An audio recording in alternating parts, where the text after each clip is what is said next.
Good evening, all. It's 6:01, and this is the Historic Preservation Commission, Wednesday, October 5th, 6 o'clock, it's 2022. If we could have a call to order, please, or a roll call, excuse me. Chairman Bruce Trimber. Present. Vice Chairman Jesse Solomon. Present. Commissioner Mary Box-Bell. Present. Commissioner Carrie Schmelter. Commissioner Carletha Frazier. Present. Commissioner Evan Goodwin. Commissioner Josh Simpson. So we're missing 3, but we have 4, so therefore we do have a quorum. So we're meeting. Notice regarding adjournment. The Historic Preservation Commission will not hear new items after 9:30 p.m. unless authorized by majority vote of the commission members present. Items which not have been heard before 9:30 may be continued to the next regular meeting or special meeting date as determined by the commission members. Notice regarding public comments. Every member of the public who is recognized to speak shall address the chairman, and in speaking avoid disrespect to commission staff and other members of the meeting. State your name and address when speaking. For the record, comments are limited to 3 minutes. Do we have any public comments? All of our public comments are for items on the agenda. Okay, thank you. Adoption of the agenda. I'm looking for a motion for the adoption of our agenda. I'll make a motion for adoption of the agenda. Second. Second. Any discussion? If not, all in favor, aye. Aye. Any opposed? Adoption of minutes for September 7th, 2022 minutes. Can I get a motion on that, please? I'll make a motion for adoption of the minutes for September 7th. Thank you. I'm looking for a second. Second. Any discussion? If not, all in favor, aye. Aye. Any opposed? Adoption of minutes. Public comments, items not on agenda. Agenda items, thank you. Old business. Any old business to discuss? Looks like we do not have any. So we have 4 items on our agenda today, and it looks like Katie, you're up on 3 of them, and we have Glenn on the 4th. So, Katie, first one, please. And do we have our applicant for the... Yes, we do. We've got James over here. Okay, hello. So tonight, the first application on our agenda is a certificate of appropriateness to allow the construction of a new accessory structure of approximately 80 square feet to be located at 1301 May River Road. It is in the Promenade development, which is in Old Town Bluffton Historic District, and it is zoned Neighborhood Core HD. This is the building at 1301. This is the farm. You have seen this building recently because these stairways were added on just recently. That application was before you. Tonight, the application is a request for this cooler structure here on the rear of the building, which is the lighter of the 2 accessory structures behind the primary structure.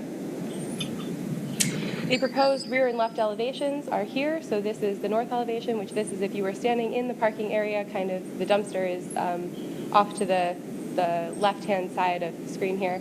And then the west elevation, this is if you were standing closer to the entrance to the promenade. The east elevation is if you were standing closer to May River Road, and then the south elevation is if you were standing with your back against the building looking towards the structure. So this is the structure right here. This is the fence detail that has been proposed. So it is a 9-foot, 11 and a quarter, I believe that says. It might be 11.5-inch fence that is made of wood. This is the rendering that they provided, so it'll be seated next to the existing accessory structure that's back there. And then they did provide an example of an 8-foot high service fence. This is in the highway corridor, just as a note. It is in downtown Bluffton, but it's in the highway corridor there. And then this is the structure detail. So it is a rectangular box structure that is made of metal. The existing conditions are here. So this is the existing structure back there. You can see with the living fence that is currently acting as a service fence back there. And the existing primary structure is what you see right here. As the HPC considers a request for a certificate of appropriateness, there are 8 review criteria. They are found in section 318.3 of our Unified Development Ordinance, and the HPC is authorized to approve the application as submitted by the applicant, approve the application with conditions, or deny the application as submitted by the applicant. Town staff has found that it doesn't meet the criteria and should be denied based on the following criteria. The first is that the structure does not comply with the architectural standards. A prefabricated cooler does not comply with those because it doesn't meet the wall material or the roof material for it. The second one is the walls, and the third is the roof. So those on top of each other make up the first one there. And then the fourth one is that in rear and side yards, garden walls, fences, and hedges shall be a maximum of 6 feet in height. The proposed fence is at 9 feet, 11.25 inches in height. And then the last one is that a letter of approval of the design from the ARB must be provided and has not yet been provided. So that is staff's recommendation. Again, the applicant is here to discuss it. I don't believe we have public comment on this one. Not this one. So we do not have public comment on this application, but I am happy to answer any questions, and then James is here to speak on behalf of the applicant. Do you want to step to the podium? I would love to. Thank you. And speak into the microphone, so you should be recorded. James Atkins with Court Atkins Group. As you may recall, a few months ago we had a lengthy HPRC conversation. If I could go back to the photos. Am I going to miss anything else? Yeah. Or no, you won't. About, and I believe at the time we were calling it a carriage house in lieu of a garden structure, so it changed the terminology. And we certainly have, I guess, what you would classify as a garden structure around the existing cooler, which neighbors the residential property to the east. And looking at the top left photo, you can see where the dumpster is. It's actually not off to the left. It's directly behind where we're going. You really don't even see what we're being proposed from that. The fence is being maintained. The fence is being maintained. That's around the existing transformer. And then really the only place that you would see this is behind these cars. If you've ever tried to park back there, 99% of the time there's cars. And you're not taking any parking spaces. Not taking any parking spaces. We're not doing anything. So the proposed application as we presented it to town staff was we would consider this kind of a service yard fence that is higher than the 6 feet maximum, and asking for your consideration to make it a taller service yard fence to adequately screen the equipment, which is what the service yard fences would be. So it would be really not much different than trying to screen a vent hood coming out of a kitchen, or that might be at 8 or 9 feet, or a larger piece of equipment. A cooler similar to it's a piece of equipment to operate. I recall we have approved something of this nature in the past.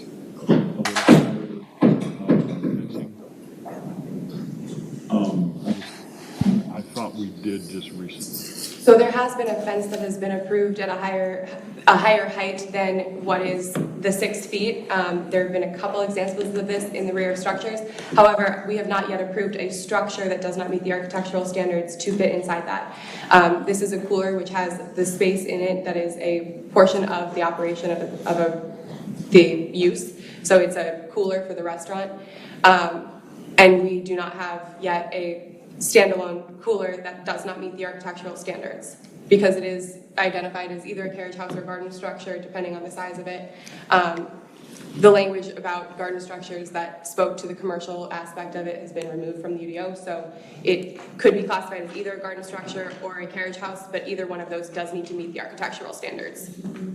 And I guess to my question is, it's a piece of equipment which can be taken apart, moved, really not much different than swapping out a 10-ton HVAC a screened wall. So that's where, and in this particular instance, that's fronted by a dumpster, a large trash compactor, and a transformer that's already screened, asking for consideration that in this specific instance, with the existing conditions that already screen this, and we don't see this structure at all, we do want to screen the piece of equipment. I will say that if we go back to this elevation here, and you can see the existing structure on the left, which is board and batten with a sloped roof. And we did add a detail, we put this not down as reference, but just as here's a example of a detail where the solid part of the service yard is 6 feet tall to give the essence of what is kind of outlined in the design guidelines as a 6 foot high service yard, and then more of a horizontal lattice or horizontal hog fencing for the sections that are above the 6 feet to lighten it up a little bit. You can still see that it would, screen the service yard. And again, back to this photo, we're talking about something right here. So you're really not going to see it. But I would say that if you all feel like the roof is an important element to make this thing a garden structure, we could basically keep this exact same design, maybe extend the board and batten all the way up just like the structure to the left and put a low slope roof on it. I would argue that never see it would look just like this, but with a roof on it. And again, if the requirement is we really want it to be considered a garden structure and have board and batten walls and a sloped roof like the existing structure to the left, we would consider that it will be the exact same thing, just enclosed with a roof. Wouldn't change the details. So I'm here in front of you to seek your comments and try to move the application forward. I don't have a comment on this. Mr. Chairman, may I interject for just a moment? Yes, thank you. This has nothing to do with the application, but technical difficulties with the county channel at the moment. So It is being streamed on their YouTube. We were bumped by another meeting. okay. We were just having some questions about it, so I wanted to make sure, and then we can notify people accordingly who wanted to. It's still being recorded. Yes, sir. It's still being recorded. It's still being live streamed, but it's not being live streamed on the county channel. So I just town will need to let folks know. But thank you. I just wanted to interject there and figure out if there's a technical issue. If you're not able to see this, you need to go someplace else. But how do you know to go someplace else? Well, never mind. But it's being recorded. I'll let the smarter people figure that out. Okay. So with that, were you saying suspend conversation on this? So we can move forward now. Thank you all. I was just going to ask, and part of this wasn't, when I was looking at the plan, so the current, like the part that is slanted right now at the top, there's not a roof there. It's just, that's held essentially a fence, three-sided fence is, this is, I've seen back there a fair amount. I do get your point that this is a completely, I would say, like utilitarian area. The current dumpster does cover most of it, but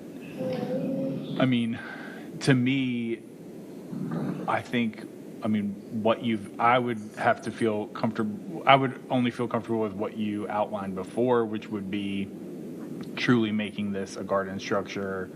I can't see how to fit it in anywhere otherwise. And what I would mean by that would be, on four sides with a roof. I don't know. So with that Yeah. notion, looking at this design, and again, you'll see this and you'll see the kind of red area.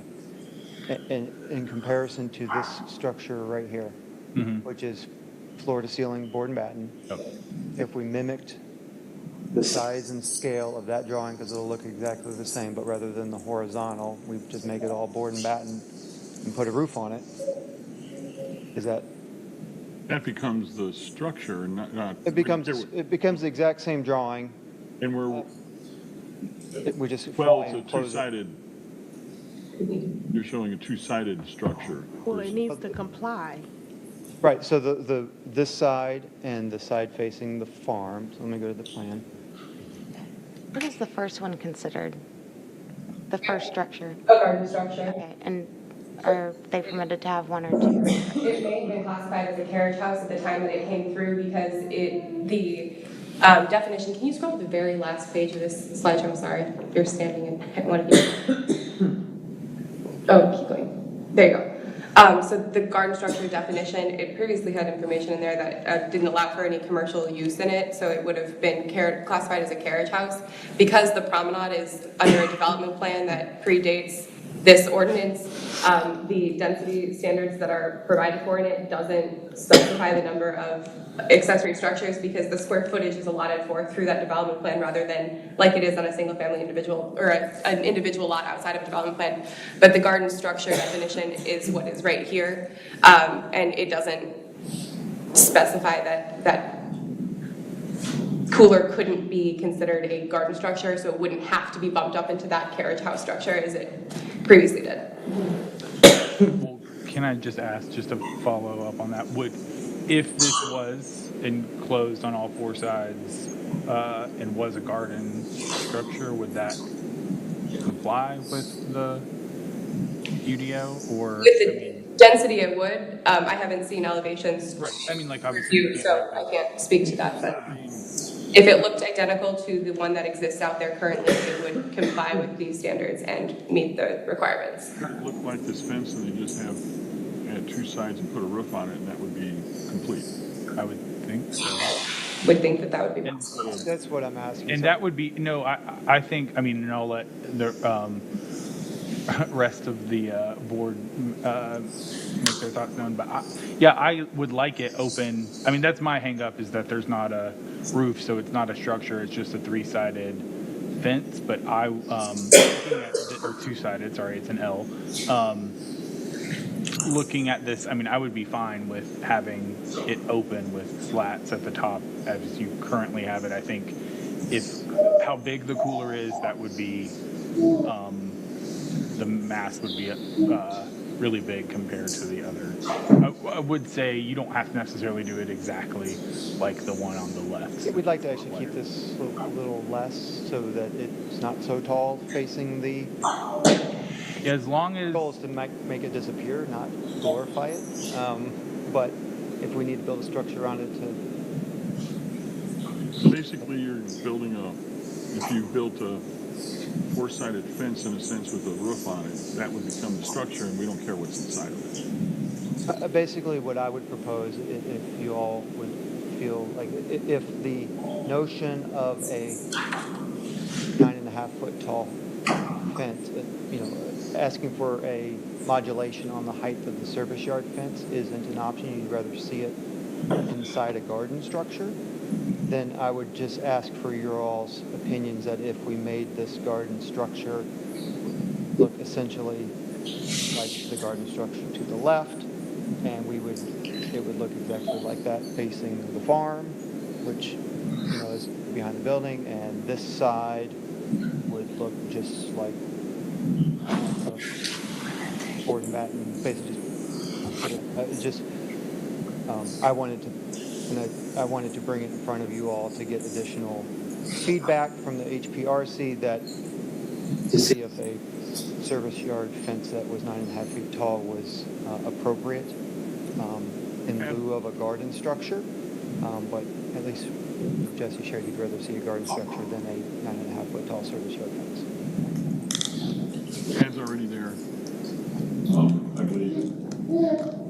The concrete pad is already. Yeah, it's all concrete down there. If there's a solution without having to set a new precedent, then, or make an exception, then I think that's the best route. And in this instance, there is. I mean, there's both. There's garden structures throughout the old town. There are also service yard fences, that are taller than 6 feet that have been approved as well. So, With that being said, I guess, any other discussion? with your comments, if I may just withdraw the application and allow us to go back and, or That would be table, table, correct? sorry, table the application so that we can make the adjustments as discussed to Being tabled, that makes it easier for them to bring it back, if I recall, from our discussions previously. Yes, sir, Mr. Chairman. So if it was denied or if it was withdrawn completely, they'd have to start back over. Yeah, so let's just table it. Yeah, okay, excellent. So I'm looking for a motion to table this. I'll make a motion to table. I'm looking for a second. All second? Any further discussion? All in favor, aye? Aye. Aye. Thank you for We'll your see time you tonight. back again. Thank you.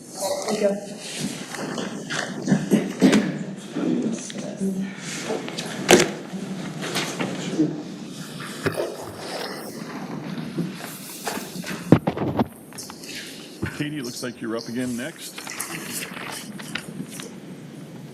And do we have the applicant? We do. Amanda is here to speak on behalf of the location. Amanda was? I was going to say, Amanda's here.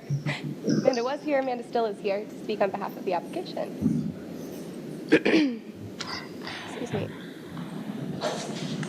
The next application that we have before us tonight is a request for a certificate of appropriateness to allow the construction of a new 3,985 square foot, two-story mixed-use building identified as DeMocket, which will be in the Ma Daisy's porch development planned area on the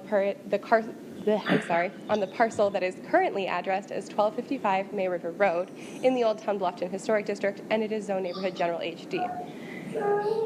Before we get too far into this, the addresses for these sites will end up changing along with the development plan because they cannot all be 1255 May River Road, but right now this parcel is 1255 May River Road. So I'll get that out of the way and not repeat it on the next two applications. This is the full site that you're looking at here. I have highlighted in yellow the parcel that we are discussing with this request. So this is DeMocket, which is the structure that is placed towards the, I guess, the rear of the site. May River Road runs along the bottom of your screen, and then the rest of the development that you currently recognize as this larger development that is not being touched as part of any of these here applications is to the left of the screen here. To the right of the screen, there's a drainage ditch that runs along the right side of this, and then the watershed or Jenny Kitty Municipal Building, which is the watershed building with the little hairpin awning. So you've got your bearings about you. I have highlighted it in yellow. I've done a lot of highlighting through here because it was easier with these plans, which are very detailed. Thank you for the detail on those. But just so that it's easier to see some of those. So here is the first floor plan. As you can see, there are stalls in here to act as a market, and there is a path that runs through the structure there. This is the second floor, which has 3 dwelling units on it, or in it, I guess. And then the roof plan, you can see this better as you look at the elevation. So this is the front elevation, which actually faces internal to the development. So it faces towards the structures that are not being touched on the site, or the left-hand side if you're standing on May River Road. This is the rear elevation, which faces towards the watershed building. This is the left elevation, which faces towards the, I'm getting backwards, the back of the property, the full property, and the right elevation, which faces towards May River Road, however, will be located behind another structure. So you will not see this directly from May River Road. It is set back pretty far off the street, but this is what that front, or the right but front of the full lot looks like. You can see it's a brick structure. It has this very large dormer that is located in the second story to give it a little more space up there. That's on both sides of it. And then this is an arch that is offset from the brick plane, about 1 brick deep, so it does have an offset there for the material change. They have added windows since the original plan came through at conceptual to make sure that they met their requirement for the opacity standards on the front elevation there. Here are some perspectives of the building. So again, this is the access, which would be towards the rear of that lot, and then, or the rear of the site, the left side of the lot. And then more perspectives. We hope to never have to see it like this, because that means something bad has happened. And then here are the sections and details for it. So you've got the section through the long ways and then through the short. The details, so you've got your stairs and foundation, eave. I'm flipping through these quickly. I did reference a few of them in your staff report. If we need to go back and reference them, we can. This is the hardscaping plan, which shows the sidewalk, and then it shows the 2 service yards. The reason I have this included on this one is because there's a comment on those, the brick walls there. And then this is the landscape plan. It is a little bit small, but it is hopefully visible. I can try and make it bigger if we need to. And then this is the details for the fence type 1, which is the living fence with the top rail, and fence type 2, which is the brick pierced wall. So you can see that this does have the pierced brick where you can see through it partially. And then more landscape details. So you have your turf and the different types of pavement that will be used throughout the site. Pavement's not the right word, but the brick drive and sidewalk details there. This is a certificate of appropriateness, so those 8 review criteria are still found in section 318.3 of our Unified Development Ordinance. You all have the authority to approve the application as submitted by the applicant, approve the application with conditions, or deny the application as submitted by the applicant. I am happy to go back to any one of those slides so that you can see it more closely. Town staff has made a recommendation. I believe we have public comment on it. The applicant is here to answer any questions. And then the final thing that I'm going to draw your attention to is for the record, there's a letter of comment response that was provided by Amanda and Pierce Scott Architects to address some of the items in this. I have provided a copy to you all. This is a copy of it on the screen. Essentially, it is to help go through those. So I ask that I can go through the staff conditions. I have highlighted in blue. I've made them blue for hopefully ease here. The ones that the letter that was provided that discussed some of those conditions that were placed on there are will complies. So she had the applicant and team, but I'm keeping she and her because it's Amanda that wrote me this letter. So the ones that are in blue on your screen are the ones that they have noted and have no issue addressing to meet the standard there. The first one, Can I make when someone's making the motion then, since they've been addressed and these are now part of this is going to be part of the minutes, correct? yes, sir. So, however, I ask that your motion include them as written in your screen. So it would be if the motion is to approve or approve with conditions. If you approve with conditions, I ask that you include per staff 1, 2, 3. However, you'd go through that. The 3 in blue are the first 3 that she's complied. That way, we know that they'll update the plans. Because while they have on paper in this letter said that they will comply with those standards, the development plan, which is the first one, while they say that they've resubmitted it, it has not technically been reviewed and approved yet. So it has been submitted and a resubmittal has been received. But we still need, before the certificate of appropriateness is issued, that to be a condition of the approval. So this would help eliminate discussions, for example, 1, 2, and 3, because Yes. So I will read them. If you have it's questions, we can already answer been- them. So again, by making the motion, we state that, but then say we're utilizing the letter dated October 3rd, blah, blah, blah, as part of the motion? No, sir, Mr. Chairman. I think the simplest way to do it, and again, I'm jumping ahead a bit, and there's obviously public comment, applicant discussion. But say, for the sake of kind of going through the process, you want to just say approve with conditions with all the staff conditions that were listed in the report. You would just do a motion to approve with conditions as listed in the staff report.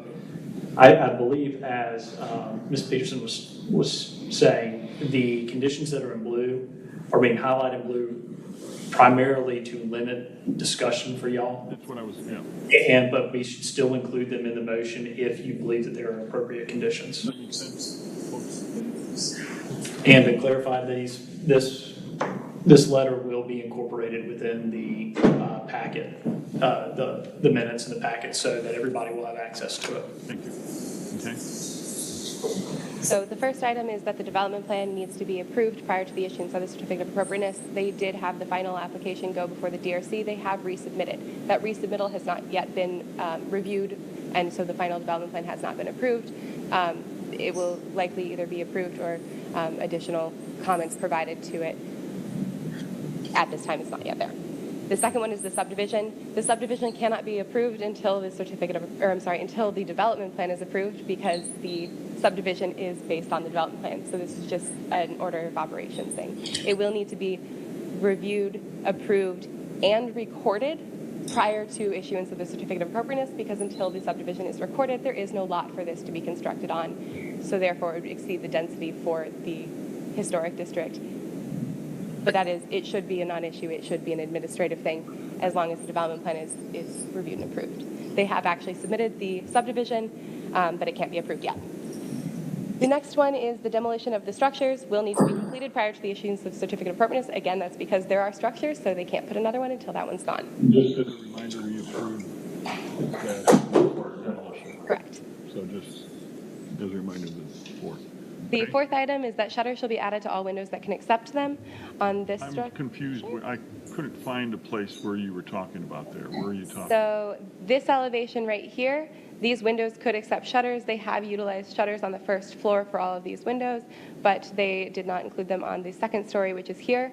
On the right elevation, which is this one here, this is a view from the rear. These are double windows which could not accept them, so the places where they could be accepted are just these windows here on the second story of the left elevation.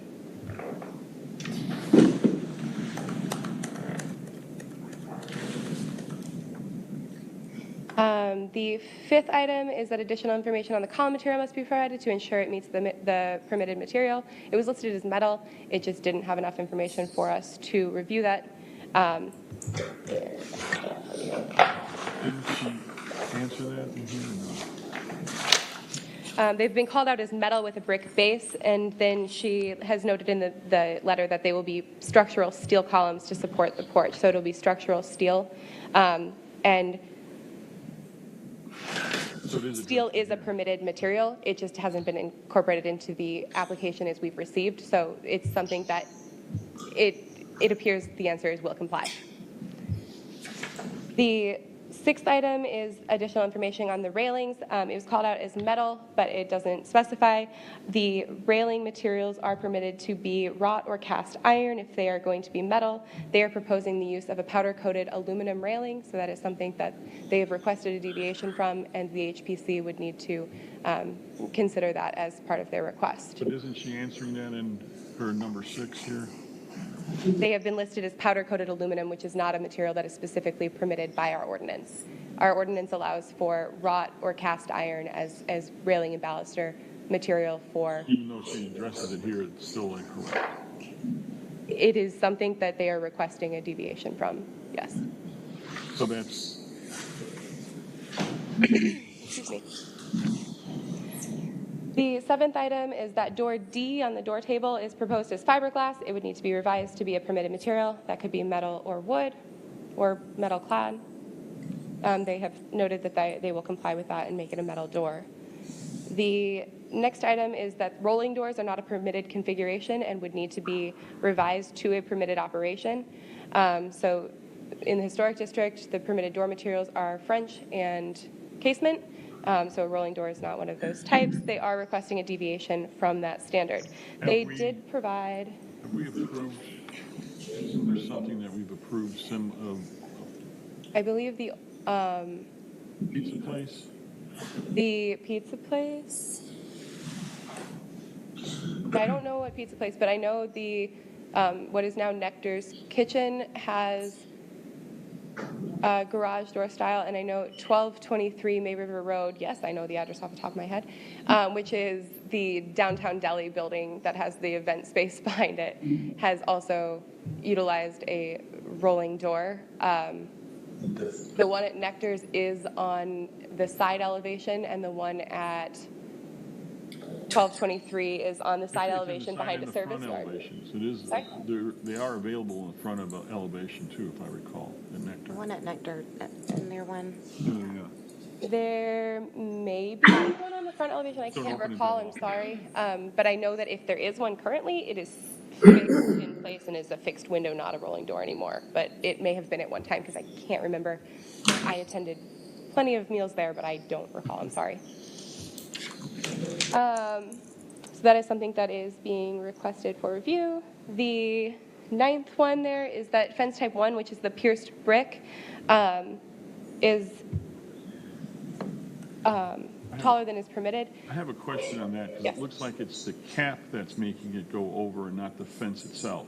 I was trying to look at the drawings, and it looks like the drawing is indicating the top of the cap rather than at the fence. So the top my of the cap question- is at 7 foot 9.5 inches, and the top of the wall itself is at 6 foot 10 inches at 10.5 inches.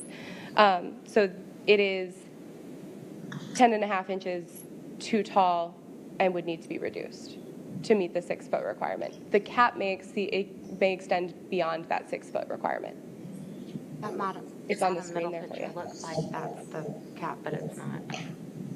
So that's measured to the top of the wall here, and then this 7 foot 9.5 inches is measured to the top of the cap. So that needs to come down to 6, is what you're saying? Yes. And where is this wall going around? This is on the rear of the structure. It is this right here. Oh, okay. And that, okay. And that's what's facing the You have back, to come up to the mic.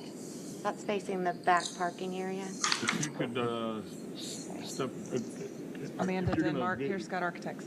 If you could, state your name. I'm sorry, I didn't. The Could you clear, introduce yourself one more time and just sorry, I'm Amanda with Pierce Scott Architects. thank you? I was going to clarify on the fence. Our fence on our architectural drawings is at 1.5 inches because of the brick coursing. We didn't want to have to cut a brick just for 1.5 inches. So that's based on brick coursing. The landscape architects were supposed to take our details and they did not, so that their drawings are incorrect and they need to be corrected to match ours. That's the difference with. So we're still You're looking at saying it. it's 6.5. Six 6 feet, half, 1.5 inches. 1.5. So it's inches. only Okay. over 1.5 inch. It's over 1.5 inches. That's because Okay. of brick coursing. Coursing. We were going with even coursing. Yeah. But the landscape plan did not denote that properly, so I apologize. So those two service areas, which Is requesting on the current submittal 10.5 inches, but with the information provided here, 1.5 inches. Those are located right here at the back of the structure. However, it's internal to the development, so this is the circulation path for this development. So it is still going to be, while it is the rear of the structure, it'll still be visible by pedestrians. So it is something to note there.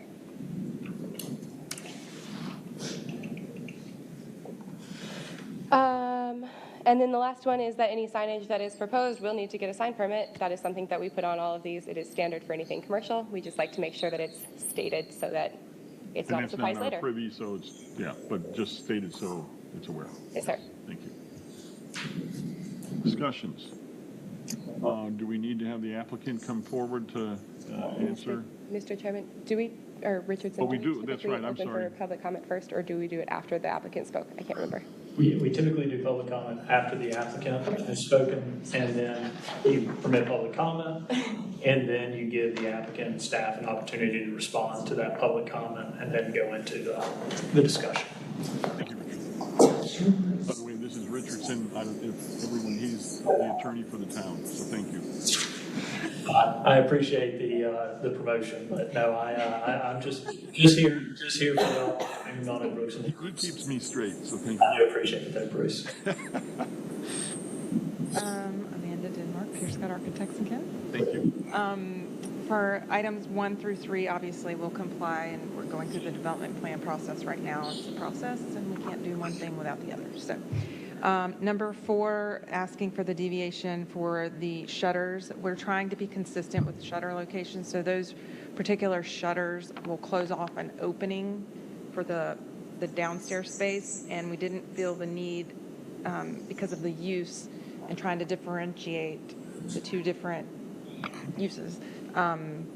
that the top would need it because it would only be 3 windows, which didn't seem like it would balance with anything else. So we would ask for a deviation on the shutters. I guess possibly only 2 windows. It would be tight for the third, so yeah. Is that right? I mean, It's very cluttered. Yes. I'm looking at it as It would be those, yeah, but it would be one tight. there, and Yeah. what could you do? So it technically could fit, but I don't, like you're saying, it would look cluttered, and, we'd like to have the market's one thing, and then the workforce housing is, a different thing. Number 5, about the columns we talked about, those are structural steel columns. That's the only way you're going to be able to do those. The railings for powder coated aluminum, there's other examples in Old Town that you guys have approved before. There's a bunch of different handrails all over that are not wrought iron. There's examples in Stock Farm, so if you're looking at any of those buildings. So, Katie, I'm not familiar. There have been a couple examples of powder coated aluminum that have been permitted. The contingency that's been put on it in the past is that they have traditional finials, so they do not have the open bases, so they're not just hollow tubes, and they are substantial in weight, so that they're not the kind that you essentially can take a quarter, and if you hit it with a quarter, it dents. So they've been the substantial aluminum that have no crimped tops, and no open bases, so they are capped at the base. So, wants to make a motion just so. We already had that well, maybe not that detailed in our detail 6A701, but either way, we'll comply with whatever for longevity, maintenance, those kinds of things for the powder coated aluminum. Those are another UDO edit thing that we need to work on later. The door we said for number 7, we'll change that to metal only. Number 8, the doors, those were only going to be shut when the place is closed for security reasons at nighttime.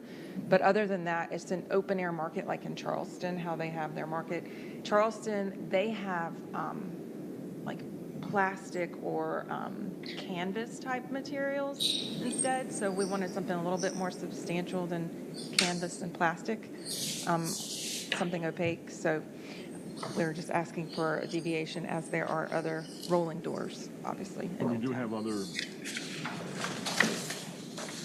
items, other rolling doors within Old Town already. I already tried to clarify the service yard, and then number 10 was the signage, signage, so that's fine. We'll comply with all that. Now we're looking for any additional information? We're hoping, that this will be a great benefit to the community and bringing in the Gullah culture, because this is a Gullah market, so that they can bring their wares and goods and sell to the community and bring the history back. And then above it will be workforce housing. So that's something that we're lacking that we greatly need. And so the owner would like to incorporate that. Looks like we have some public comment. I don't have a list. Do we have a list there? Do we have, how many do we have, and how do we? For this item, just one. Just one? Okay, so again, state your name, whoever that is, state your name, address, and you're limited to 3 minutes. And step forward, please. Sharon Brown. Would you? Oh, okay. You okay? Yeah. Oh, okay. Good evening, everyone. Hello. Hi. Good to see you, Maribel. My name is Sharon Brown. I'm at 163 Buck Island Road, and just wanted to come and speak about this awesome opportunity that we have here with this building here that's called, what is it, Make It, and Ma Daisy's Porch Development. We really don't have much culture left here in Bluffton. And where this is positioned, this would be a great opportunity for us to have this for our community to preserve the African American culture. And I just want to read something Mayor Soka put in the island packet. And it says that town leaders and staff members want to know more about the layered history of Bluffton African American community.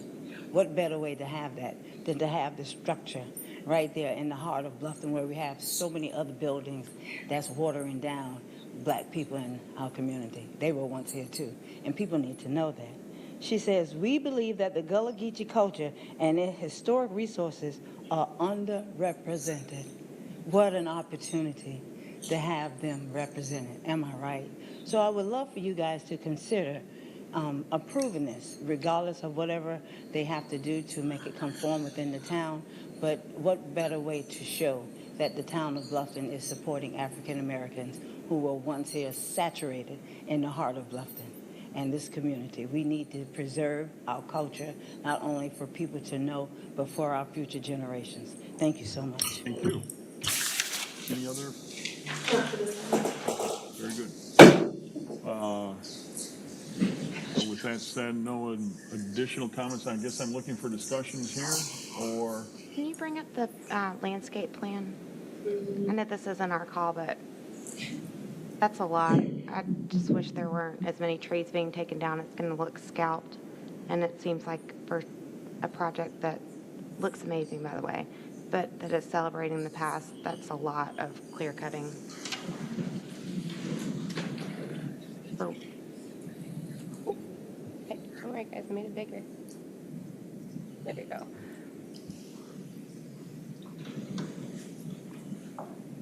that's a lot. This lot does have more removed than some of the other ones. There are a bunch, and this, again, this is an application that is a standalone application, of course. However, this one has mostly, this is a water oak. They are preserving this laurel right here that is 21 inches, 9-inch cherry, 9-inch gum, 10-inch laurel, a 25-inch pine, I believe. I think it's more visible on your...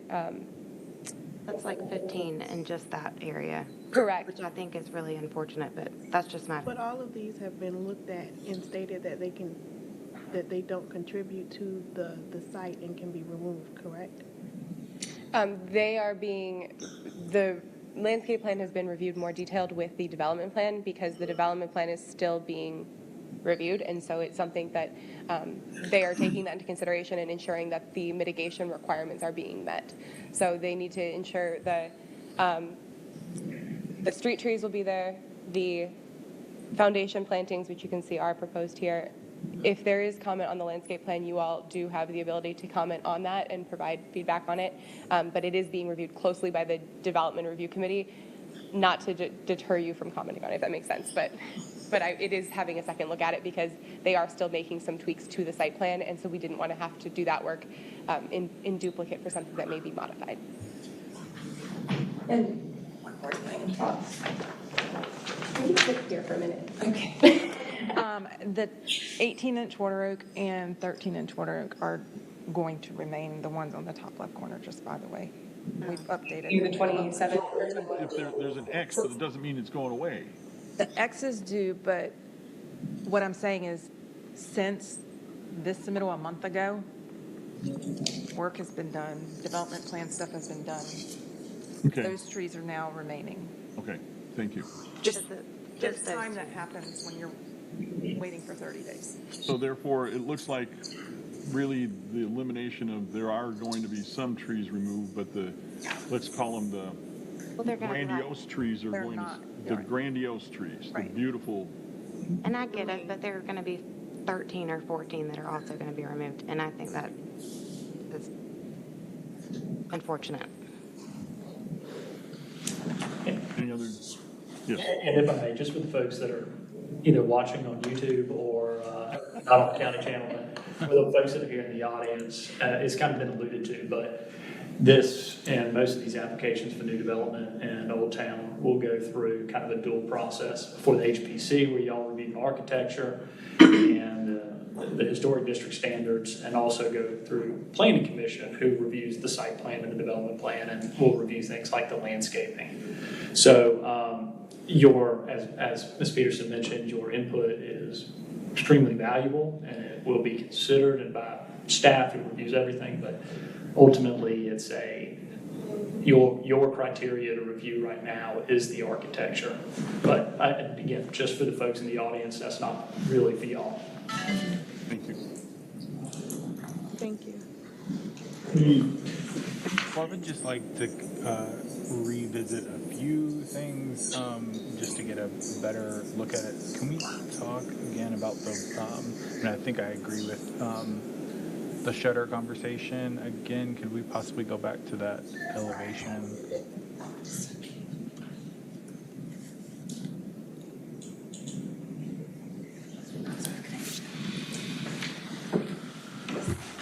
So really, I mean, just to kind of reiterate some of the, I mean, it just would possibly be those 3 square windows, but I mean, I do think this. Wouldn't be able to do it on this because there's double windows and this would be too close to the roof. So we wouldn't be able to do anything there. And then this one would only be this window, and this window. But I don't feel the need because Are those really considered, just curiosity, are those really considered shutters when they're really covering doors? I guess, technically okay, I'm just wondering if they're opening, they're not even doors, they're not opening. even doors, they're just opening, but they have to be able to this be architectural element to it. secured. So I'm just asking, are they actually really considered shutters, or are they considered, they are? Okay. Okay, got it. Yeah, I have got. I think it's a fair thing to deviate from with it being so. I think it would look weird. With shutters on the top. I just want to look one final time.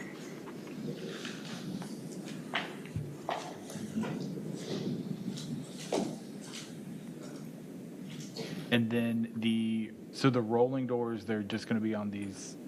The end, Or just the ends? just the those end. to hold, because that's a hole, there's not a Okay. door, it's just an open air market, just like Charleston, you know, the market there, just like that. So something just to be able to close it off when it's closed to secure it, not every day it'll be open all the time like that, but, you know, if there's a hurricane coming, we want to be able to close it up. So the other ones are like functioning shutter, Yes. like, so that's how they would Yeah. close the 6 on the other side. Those are functioning shutters, so the doors are literally just there for security purposes. Safety, yeah, Safety, and that's after hours, that's Right. hurricane, right. yeah. Mr. Chairman and Commissioners, it's in that letter, it's this Just a dark colored. second or third page of that, they've provided a cut sheet of that door that they're proposing there. It's just a plain.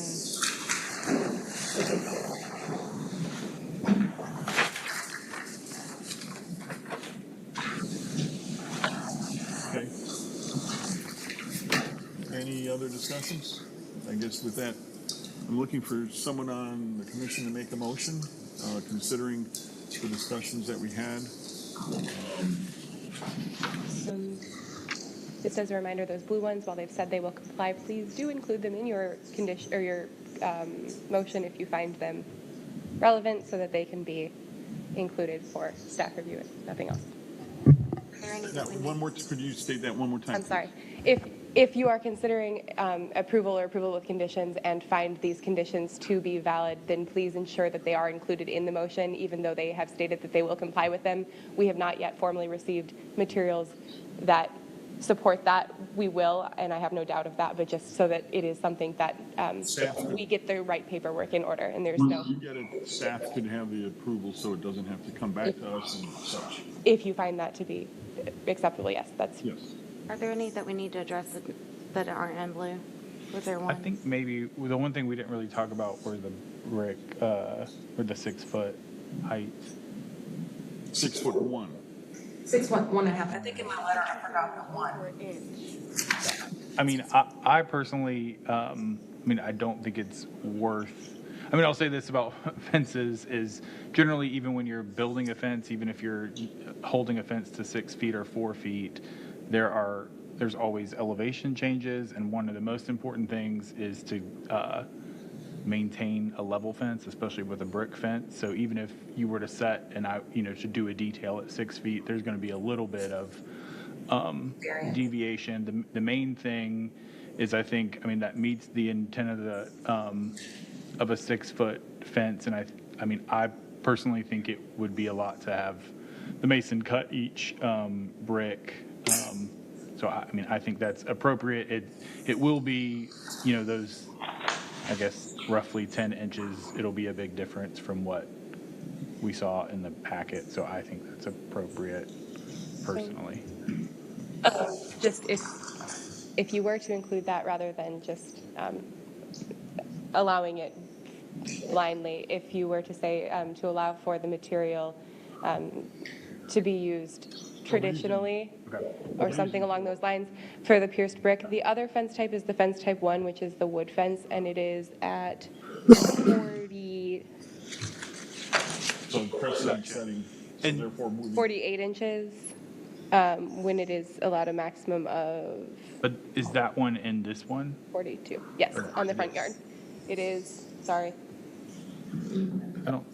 It is along the front. It continues down from the. Am I crazy? I don't remember No, I think having you're right, but I don't know if Here, that doesn't it? comment was That on. wasn't put in there. I don't think that comment was on. It's Whatever it needs to be, we will make sure that. Okay, it's a minor height adjustment, I think, from 48 to 42. But we're not adjusting, we're just going with what is. That's fine, and we'll let the landscape architect know. That's fine. That works. Sorry. So I'm looking for this board to submit a motion, please. All right. I'll give it a go. Thank you. I would like to make a motion to approve the application with the following conditions. As followed by staff recommendations 1 through 3. For number 4, board finds that the shutters, it's appropriate to not have shutters on the second floor as it's a different use, and those shutters are functioning and covering the doors. And for 5, that that powder-coated aluminum is an appropriate material for the column. Just to call out and update the detail as For the handrail. The column structure. for the column for the column and additionally for the handrail as well. That was also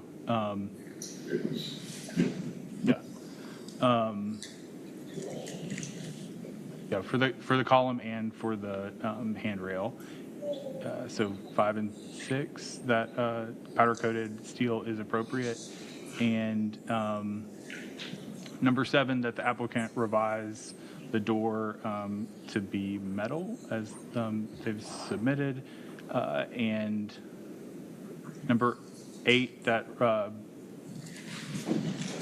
rolling doors are appropriate for this semi-outdoor location for security on the sides.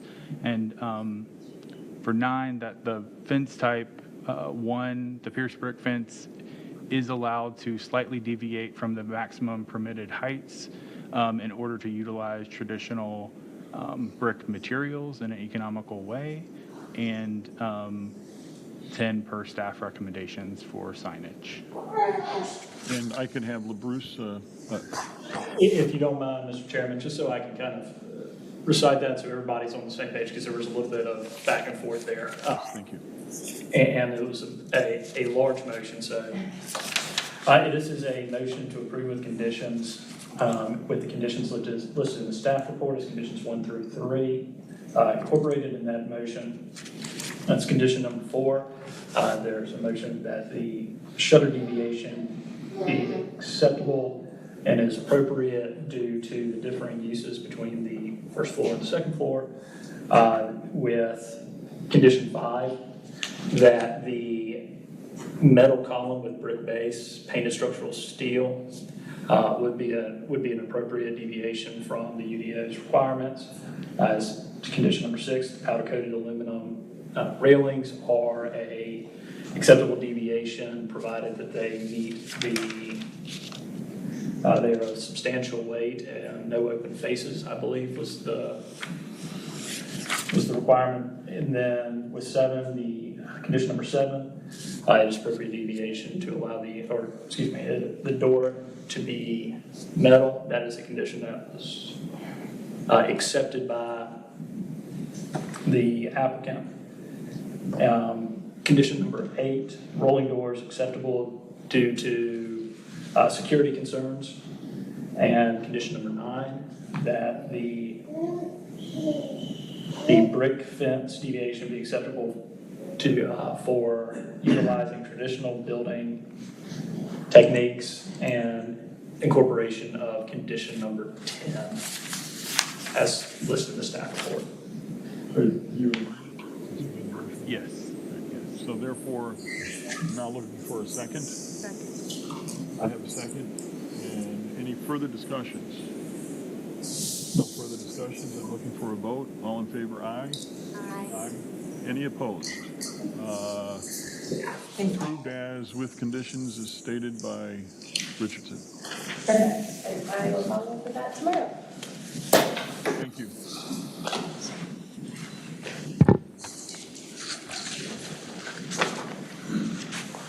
Looks like we have our third item, and we, again, Katie is presenting, and Amanda is the applicant once again. Guys, it's me again, guys. The next application we have before us, excuse me, is another one for 1255 May River Road. This is Chef B Eats and Bakery. This is a new two-story structure, a restaurant building of 2,936 square feet and a 1,200 square foot restaurant. Carriage house. And it also has a 120 square foot commercial garden structure, which will be within the Ma Daisy's porch development. It is on the parcel that's currently 1255 Main Road in the Old Town Bluff Historic District. It is zoned Neighborhood General HD.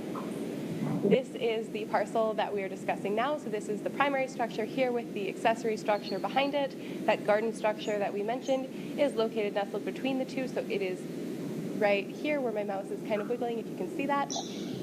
Again, I highlighted the parcel for you so you can see that this does include all of the parking since this is a restaurant use. Here are the first floor plans, so you can see that this is the side that faces May River Road towards the front here. It has a wraparound porch that tucks around the front and left side. There is a rear porch as well. This is the second floor. This is open to below here, and then this half of it here has additional seating as well as an office and storage space. This is the roof plan, and then the front elevation. So this will front May River Road. As you can see, there are steps that lead up as well as steps on the side. There is a ramp for accessibility that tucks up along the front elevation here. It is very low profile, but does allow for access to that. This is the rear elevation, so if you're standing in the parking area, or actually if you're standing near that garden structure, this is the side that you will see. So this is the side porch as well as that rear porch. And there are stairs on the side. And then this is the left elevation. So if you're standing in the middle of the development or towards the structure we reviewed just a moment ago, this is the side that you're going to see. It has the full-length porch here as well as the wrap through the front. It also has a small dormer at the top on the second story here. And then the right elevation, which this faces towards the watershed building, the buffering between it and the drainage ditch as well, but the watershed building. This has the service yard for all of those mechanical needs that are going to be incorporated within this. The carriage house, which is a smaller structure, this is the first floor here and the second story. It does have two dormers on either side. I included the roof plan here as well, and you can see the roof plan for that garden structure that is located between the two structures on the top right here. I am going very fast. I know that. If you have questions, please slow me down. So these are the carriage house elevations. So this is the accessory structure's front elevation. This is what, not right. This is the side elevation. Backwards.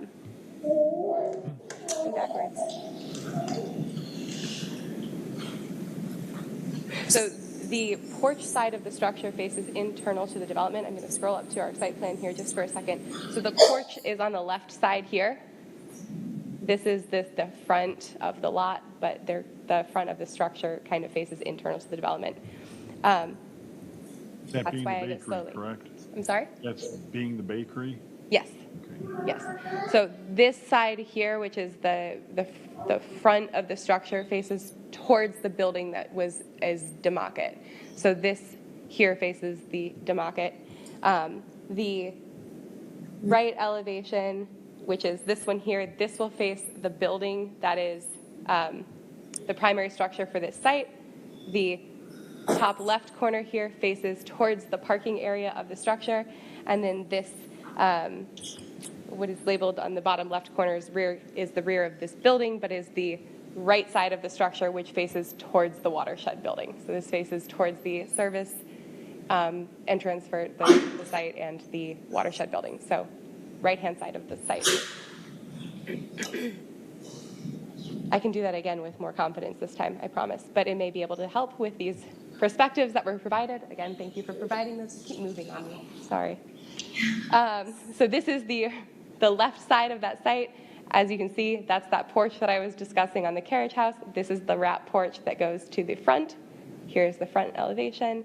And then you can see the small accessory structure, garden structure here, carriage house, and the right side of the structure, which faces the watershed building. And then this is from the rear of the site. So if you were in the parking area or dropping something in the dumpster, that's what you would be walking up towards, is the rear of the structure there. Here are some perspectives. So you can see demarket here. There is your accessory structure with the two buildings we are currently reviewing, and the garden structure. More perspectives for you. Again, you can still see demarket in the back there, so they did provide that. And then this is the Deer Tongue warehouse here. This is the front perspectives. Nice perspectives.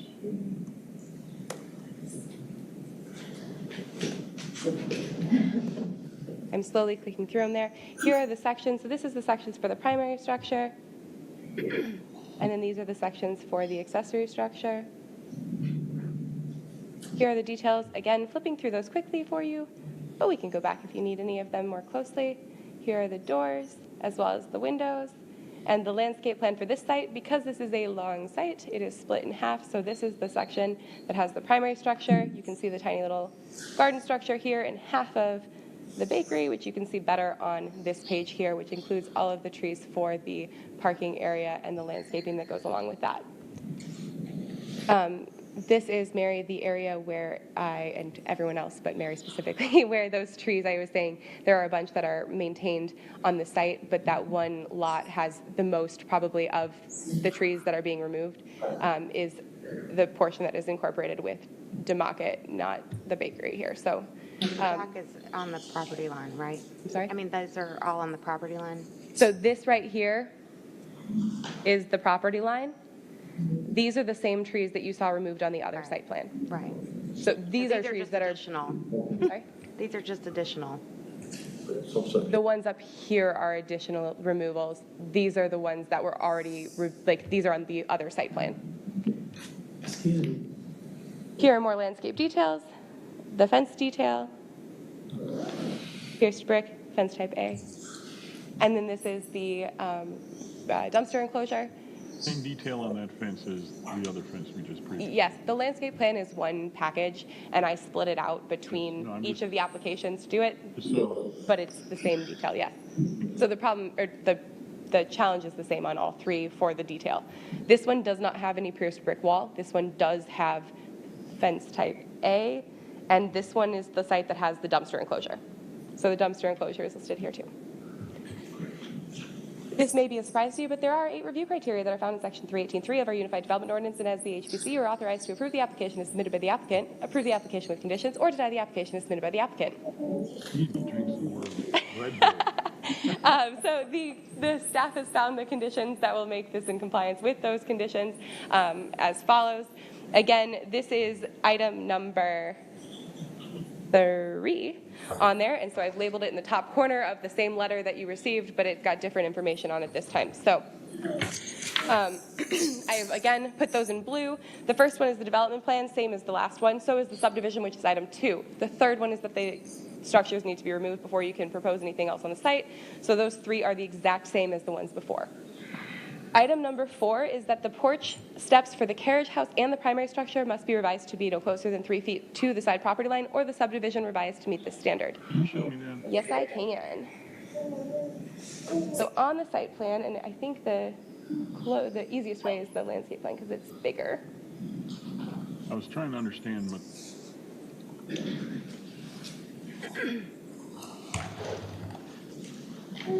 So the property line is this dash, it's long, short, short, long, short, short, that runs right here. And it carries on, so it carries through this. The porch steps for the primary structure are right here and right here. And then the carriage house has, or accessory structure, has steps that are right here. I actually circled them because I was looking ahead in red right here on the screen. So those are the 3 spaces that is. If they move this property line over just enough to be able to have those steps meet the requirement, but still maintain the rear setback here. So that's being addressed through the subdivision is what their letter said. how far are they? Like 1.5 feet. Foot and a half? And so the property line moving will address that, and that can be addressed during the subdivision as well. And that's what their letter has indicated that they will do. So it will come into compliance.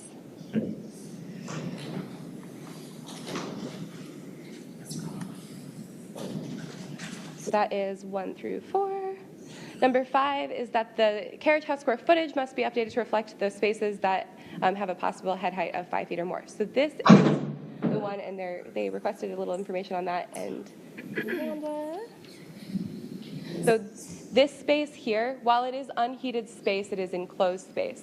The way our ordinance reads is that the spaces that have a possible head height of between, with a knee wall of no less than 3 feet and a possible headroom of 5 feet or less gets incorporated into that square footage. The reason behind that definition is because there are several structures that had been proposed that had additional attic space that had head heights of about 8 feet or sometimes even 10 feet. So the mass of the structure still appeared to be a full structure, but then they were enclosing those spaces and saying, well, they're not conditioned, so they don't count towards the square footage.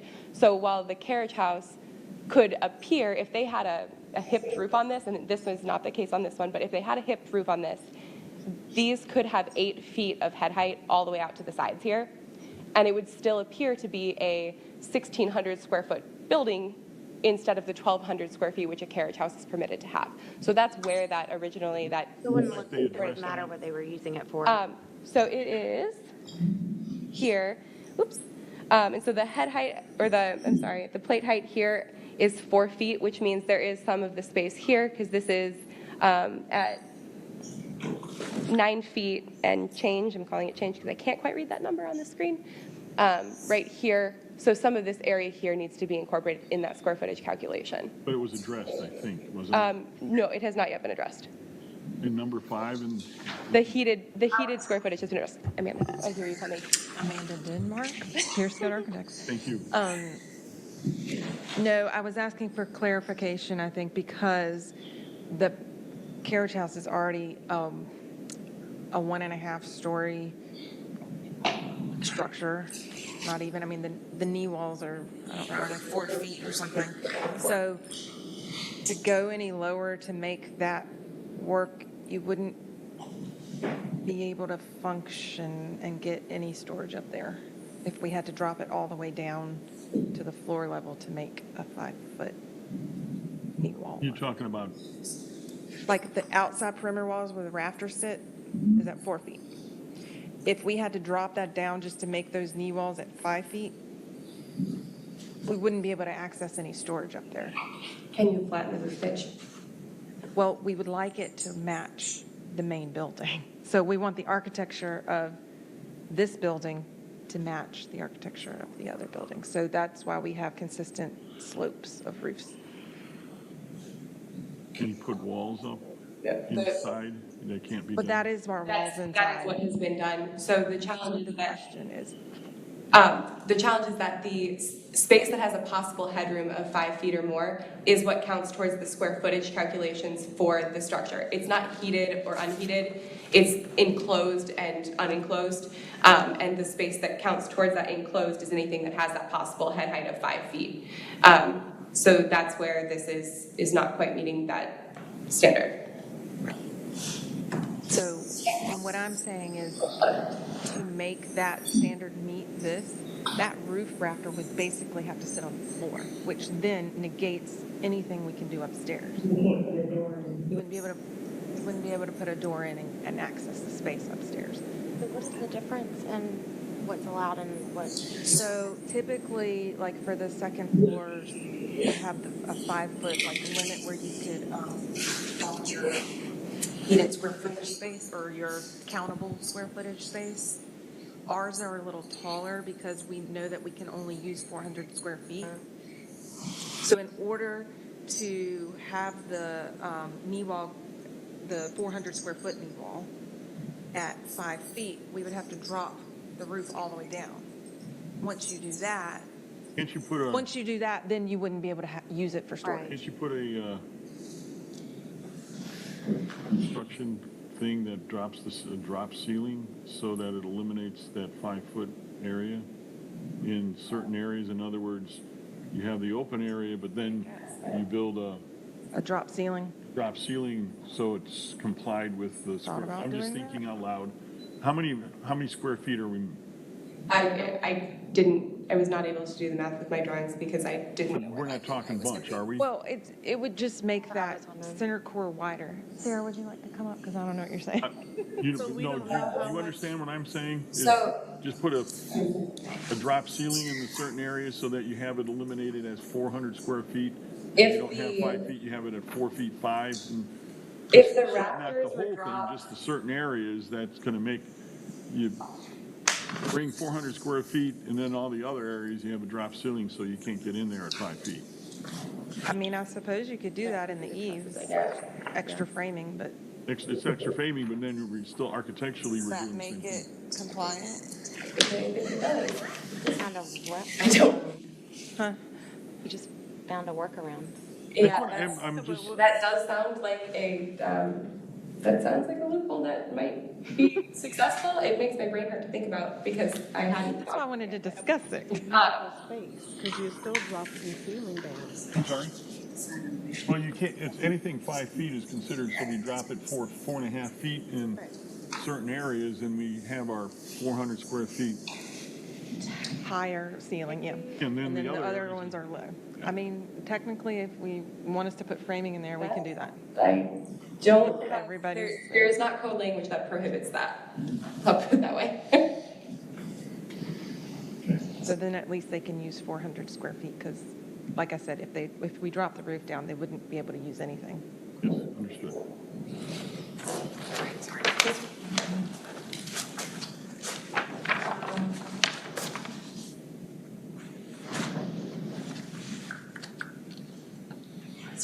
The next item is that the full elevations for the garden structure are required as there wasn't quite enough information to complete that review. There are 2 sides of it, and it is the right and front or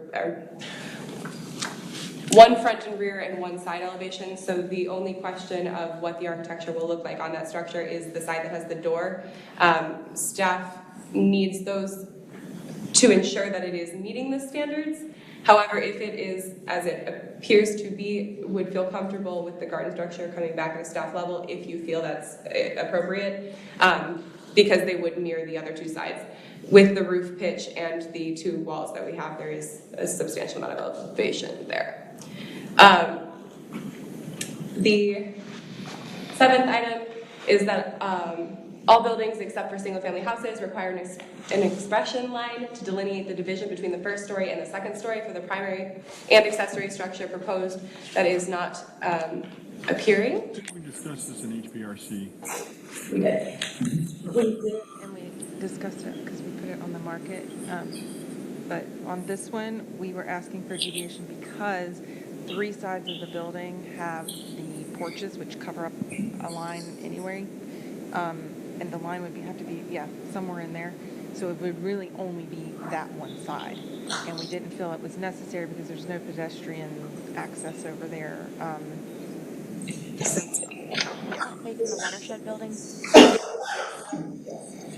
And then, But the expression line simply is just a brick that's put differently, correct? Well, it's usually to delineate floors, but in this case, we wouldn't be able to delineate. Yeah, that over there, yeah. But even in that instance, it's so small. That right there, if you had to put one on that, I think the proportion and scale of the building would look off because of a line going across at such a height. Do we have any precedent set on that anywhere? What about? I know a lot of just typical carriage houses that are not commercial. I know they're residential, but they don't, there's a lot of them that don't have. Even Bluffton Room? That was developed prior to the ordinance being put in place, so Yeah, we can't. I don't know if it has one. I cannot recall the brick pattern on that building off the top of my head, but it was done prior to this ordinance being put in place. Excuse me. I'm sorry, Mr. Chairman, I can't. That's fine. So for this particular elevation, if we put the floor plan, the floor system, the band at the floor system, then it would interrupt the windows on the left too. So we just would have to be Does it have to be in the careful. exact floor location? Could it be in the fake, it could be 3 inches above? I mean, in other words, all it 3 is inches architecture. above, but It's not at the exact same location, so it's just an expression line to break it up, is what you're looking for. Is that right? well, in the UDO, doesn't it say something about pedestrian scale? It says lots of things about pedestrian scale in there, but So- specific to this, In other words, it doesn't have to be exactly at the floor level. It could That's be- fine, but what I'm, ultimately, we have the 3 sides covered, and we're talking about one side that is not pedestrian. I see. That's my deviation, but in, That's the code.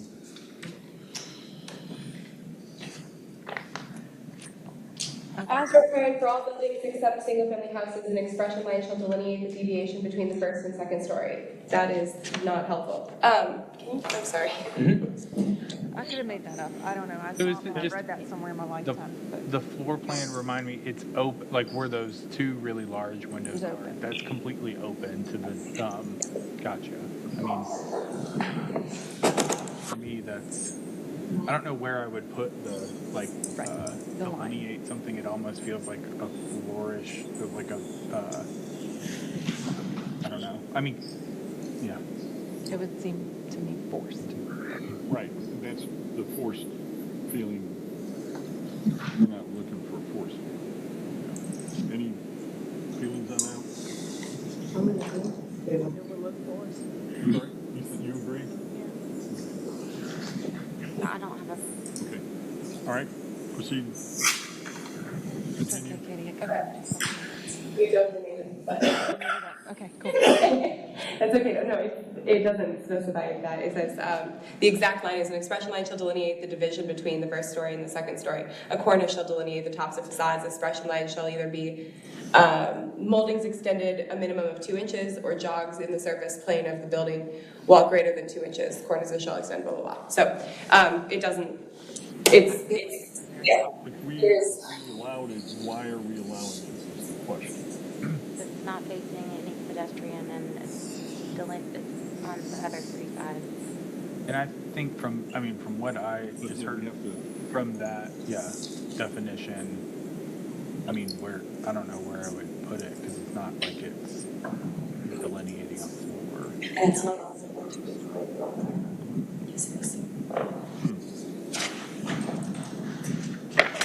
So as long as we have something behind it rather than just allowing it, that's what we're looking for in the motion. Okay? Katie? Sorry. You want to get back up or you want to stay? I'm going to stay because I don't want to sit down and sit that many times. The next item on there is that the column spacing on the carriage house must be revised so that they're spaced no further apart than they are tall. They've said that they will comply with that. The next one is that the fiberglass column material must be revised to a permitted material. The column material is what is highlighted on. There was one mislabeled. That's one mislabeled note. All the other ones say structural Good cox catch, column. Katie. We missed one note, so we will fix it. Her eagle eye? No, I'm just kidding. And then the next one is the column spacing, which is this right here. I've highlighted just the bases of those columns so that they were indicated and I could find them easily later. But they said they could adjust those.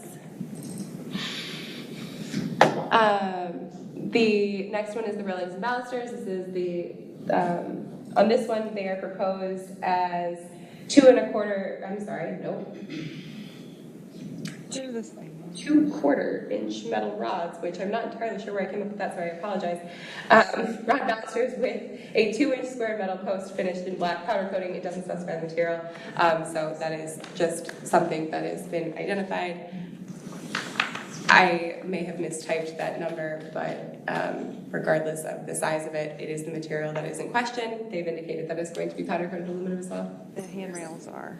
The handrails are. So therefore, in the motion, we need to also address that. What is the ballast rod material?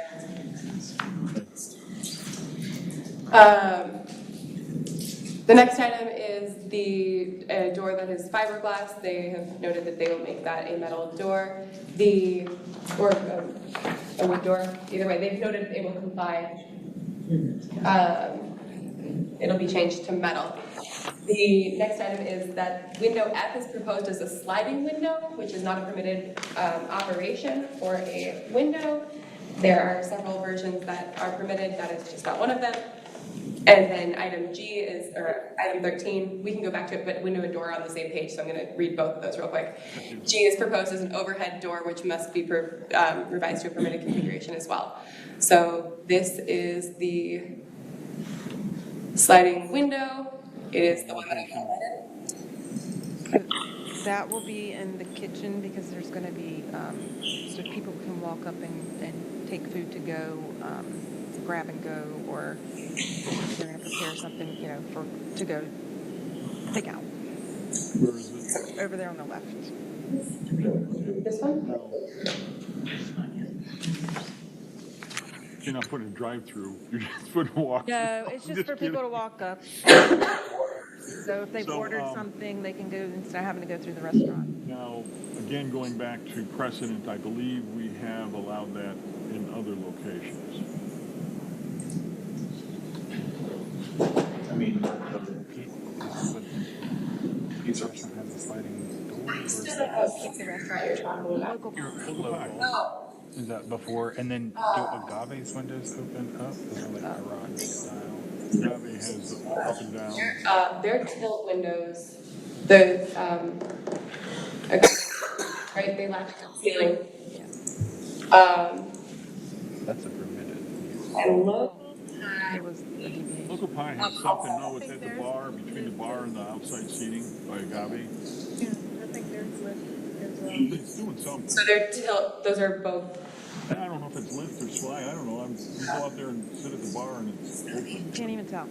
somehow. And, yeah. Creak with the bar. I can't remember how they latch at the top. Tilted. Okay. We also are in the process, since time has lapsed since, and we're furthering our construction documents and other things. We are asking for the sliding window, but I would like staff level approval on the exact cut sheet or design of it once we have it.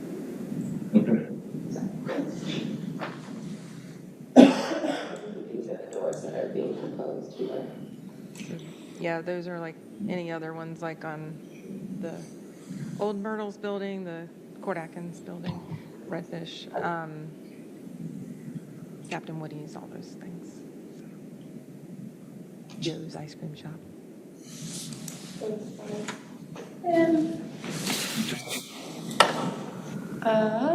What else?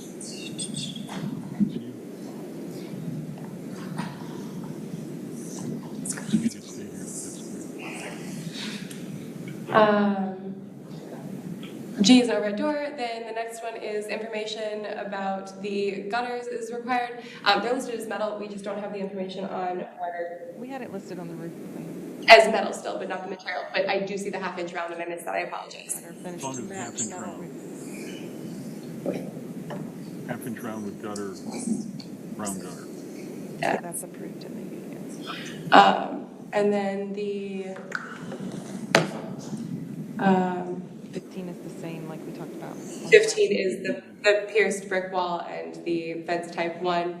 16 is the dumpster enclosure. It's identified as a 6-foot minimum. It needs to be a 6-foot maximum because it cannot exceed that. And then the last one is the signage, which is the same as previous.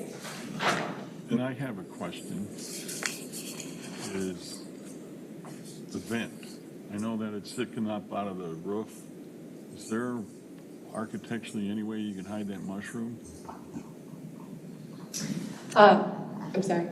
I don't know, for venting purposes and code purposes. Yeah, I know, because I mean, there's other ones around. I know. And this is in the back of the building that I don't think anyone's necessarily going I had to bring it up. to. I know. So that's why we gave you information.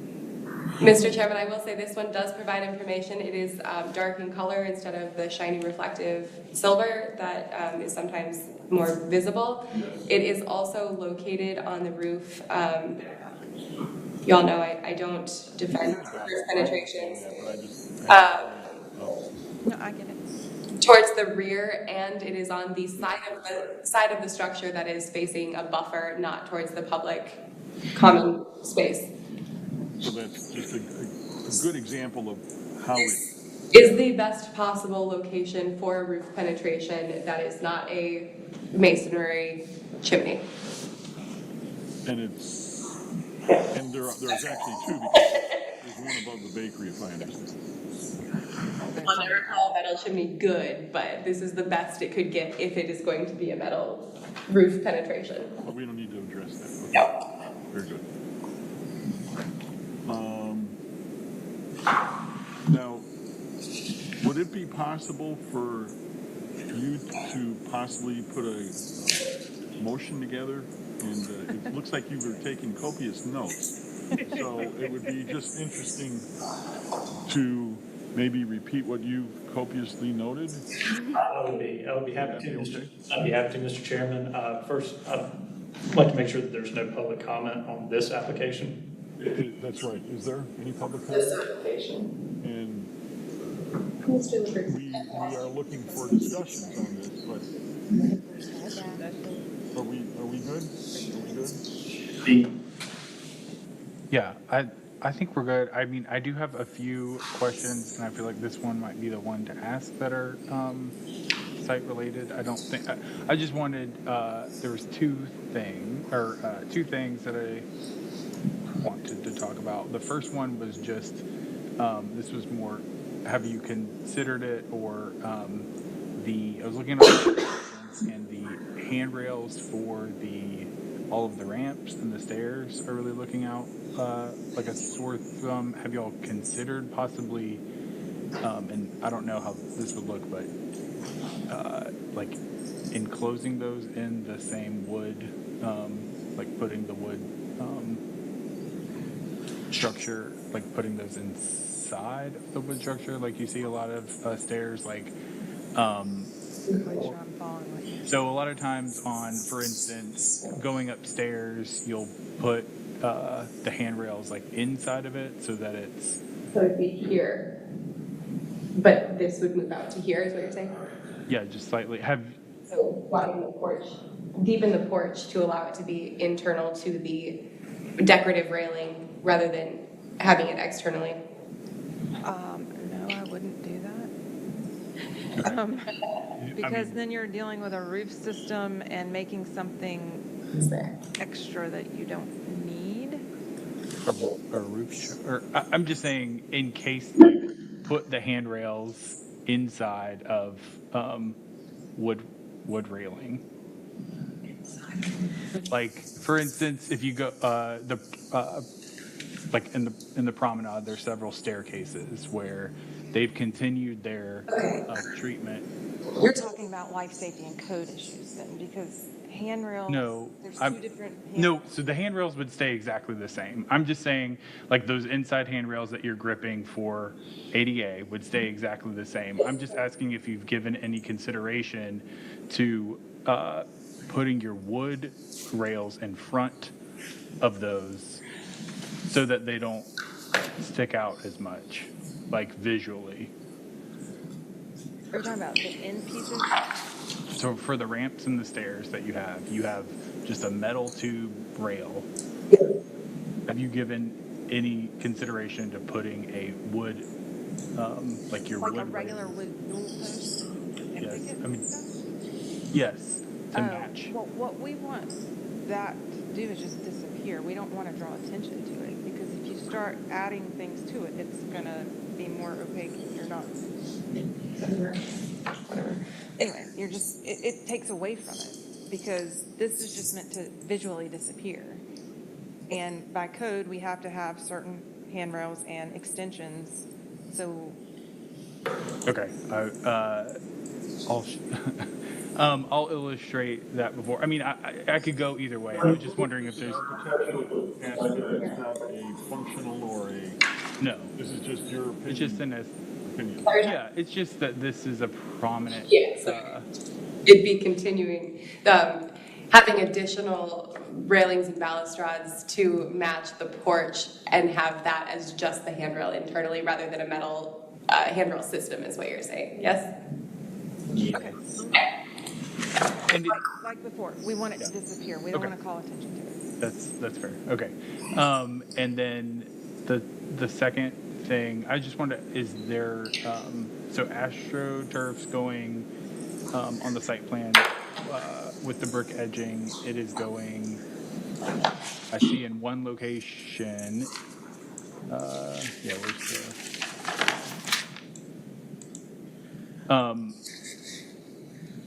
Well, this is for the whole zone. So it's going to the right of the deer, where the Deer Tongue building will ultimately go. Is AstroTurf also going, or is that sod that's going? Whatever they've labeled on the landscape. I'm not. Where did you see the AstroTurf? Is there one site plan that's like the full on site plan? Yes, for me. Thanks.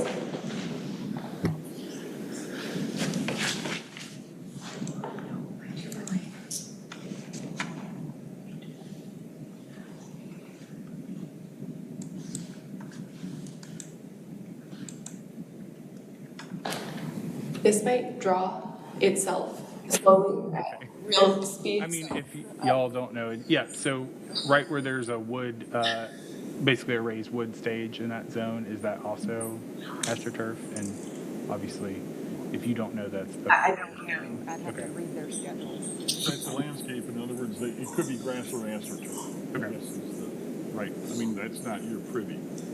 I don't do grass. That's why. I didn't mean it like that. I can pass the kid if you. It's probably noted somewhere on their plan. I don't know that answer.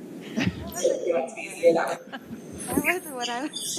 All right, with any other discussions, and if not, Richardson, if you could, I mean, are we good? yeah. I guess that's Richardson's, if you could provide your insight, that would be wonderful, please, sir. So what I've gathered is, it sounds like it's going to be a motion to approve of conditions with the following conditions adopted from the staff report. Conditions 1, 2, 3, 4, 6, 8, 9, 11, 14, 15, 16, and 17. And with the following findings as to these particular conditions. So condition number 5, that the ceiling height on the second floor be adjusted to ensure that the total square footage remains under 1,200 square feet for the carriage house. Condition number 7, as stated in the staff report, that there be a deviation from the UDO so as to not require an expression line between the first and second floors, as the commission, or as it would look forced, and it is not facing any sort of pedestrian thoroughfare, and it's not a full 2-story building. As to condition number 10, that a deviation be permitted for the powder coated aluminum material, provided that the railings are of substantial weight and traditional design. And then as to conditions 12 and 13, with the sliding windows and the overhead doors, that the deviations be permitted for security purposes and for effective commercial purposes.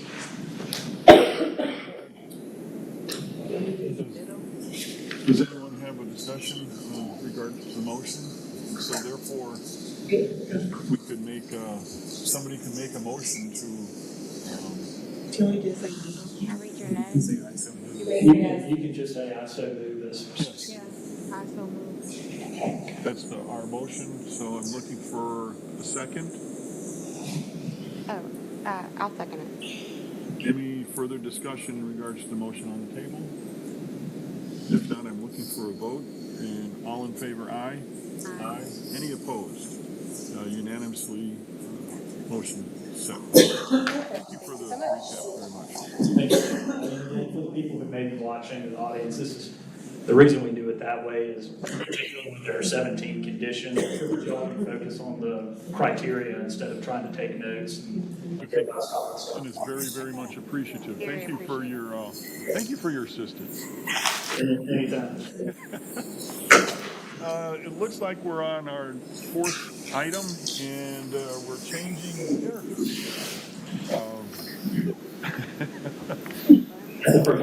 character today. well, that's good, and it looks like we have Glenn up. Hello, Glenn. Good evening.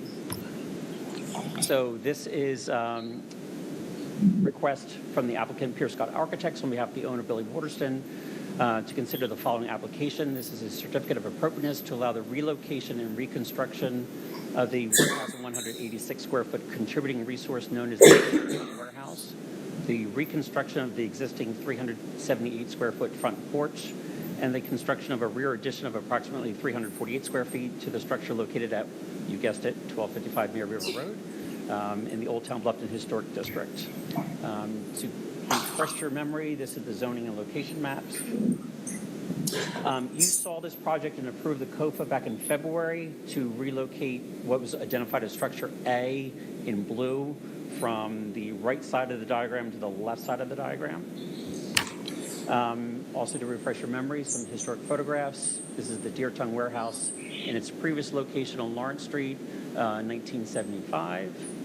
And then current conditions as of October 3rd in its current location on May River Road. As of your previous applications tonight, you shall consider 8 review criteria set forth in section 3.18.3. Furthermore, you also are authorized to take the following actions. You can approve the application as submitted, approve the application with conditions, or deny the application. We only have a few relevant review criteria. Under 318.3A, to be consistent with the Secretary of Interior standards for rehabilitation, states in part that the historic character of the property shall be retained and preserved. The removal of historic materials shall be avoided. We're asking that all historic materials will need to be evaluated and repaired or replaced with like in kind as needed. Any historic materials which will require replacement will need to be identified in building permit drawings for compliance. This is similar to what you did last time at 3 Wharf Street. Yes. The application also meet Article 5 design standards. According to those sections, additional information must be provided to ensure railings and balustrades are permitted materials. Additional information must be provided to ensure door material for storage area and rear entrances are permitted materials. Fence heights must be reduced to a maximum permitted height, and additional information must be provided to ensure the soffit is a permitted material. Also, you will need to consider the development plan. The subdivision for the site must be approved and recorded prior to the issuance of this certificate of appropriateness, and for the application material, any proposed signage will require a separate site feature HD application. Staff is making the following recommendations to approve the application with the following conditions. And as you see in your handout, number 4, since the staff report went out, we did get comments back from the applicant. Those I've indicated in red. Again, just to review, we still need to state these.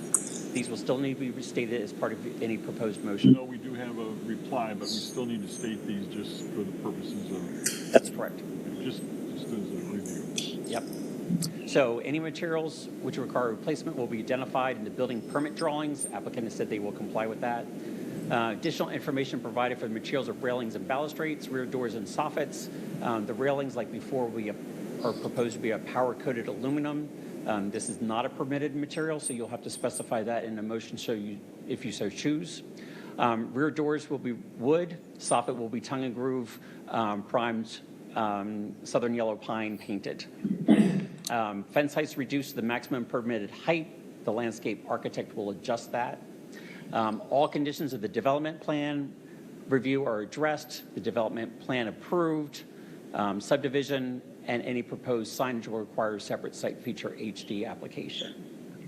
Do you have any questions? Going back to that, you have staff recommendations 1 through 9. It doesn't look like we have 9 items addressed here. Your staff recommendations. Let me get my staff report.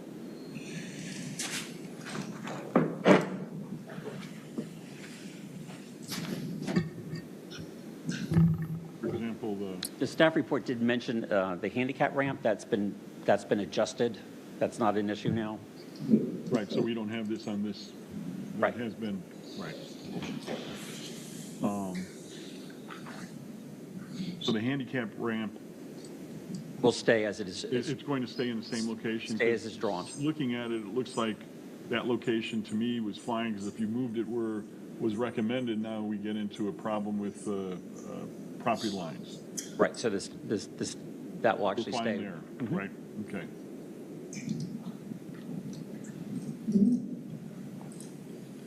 What else wasn't addressed? Bear with me for 1 second. My technology is taking a little bit. But again, we name all this stuff out in the motion, so whoever makes the motion has, actually, if there's only a few items that we have to talk about is the aluminum. Everything else could be staff approval. Right. The only is the powder-coated aluminum railings, which is not a permitted material, but you can specify that As we it's have in the others. a deviation, an acceptable deviation. Yes, sir, Mr. Chairman. The way I am seeing this one is a motion to approve with conditions, adopting conditions 1, 3, 4, 5, 6, 7, 8, and 9 as stated in the staff report. And then as to condition number 3, which is about the powder-coated aluminum railings, we'll use that same language as before, and then just reject condition number 2 because both staff and the applicant have found that ramp does not need to be relocated. So you don't even have to mention that. We also do have public comment. Does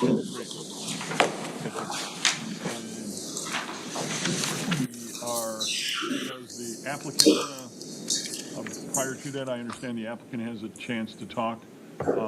If you could come to the podium and state your name.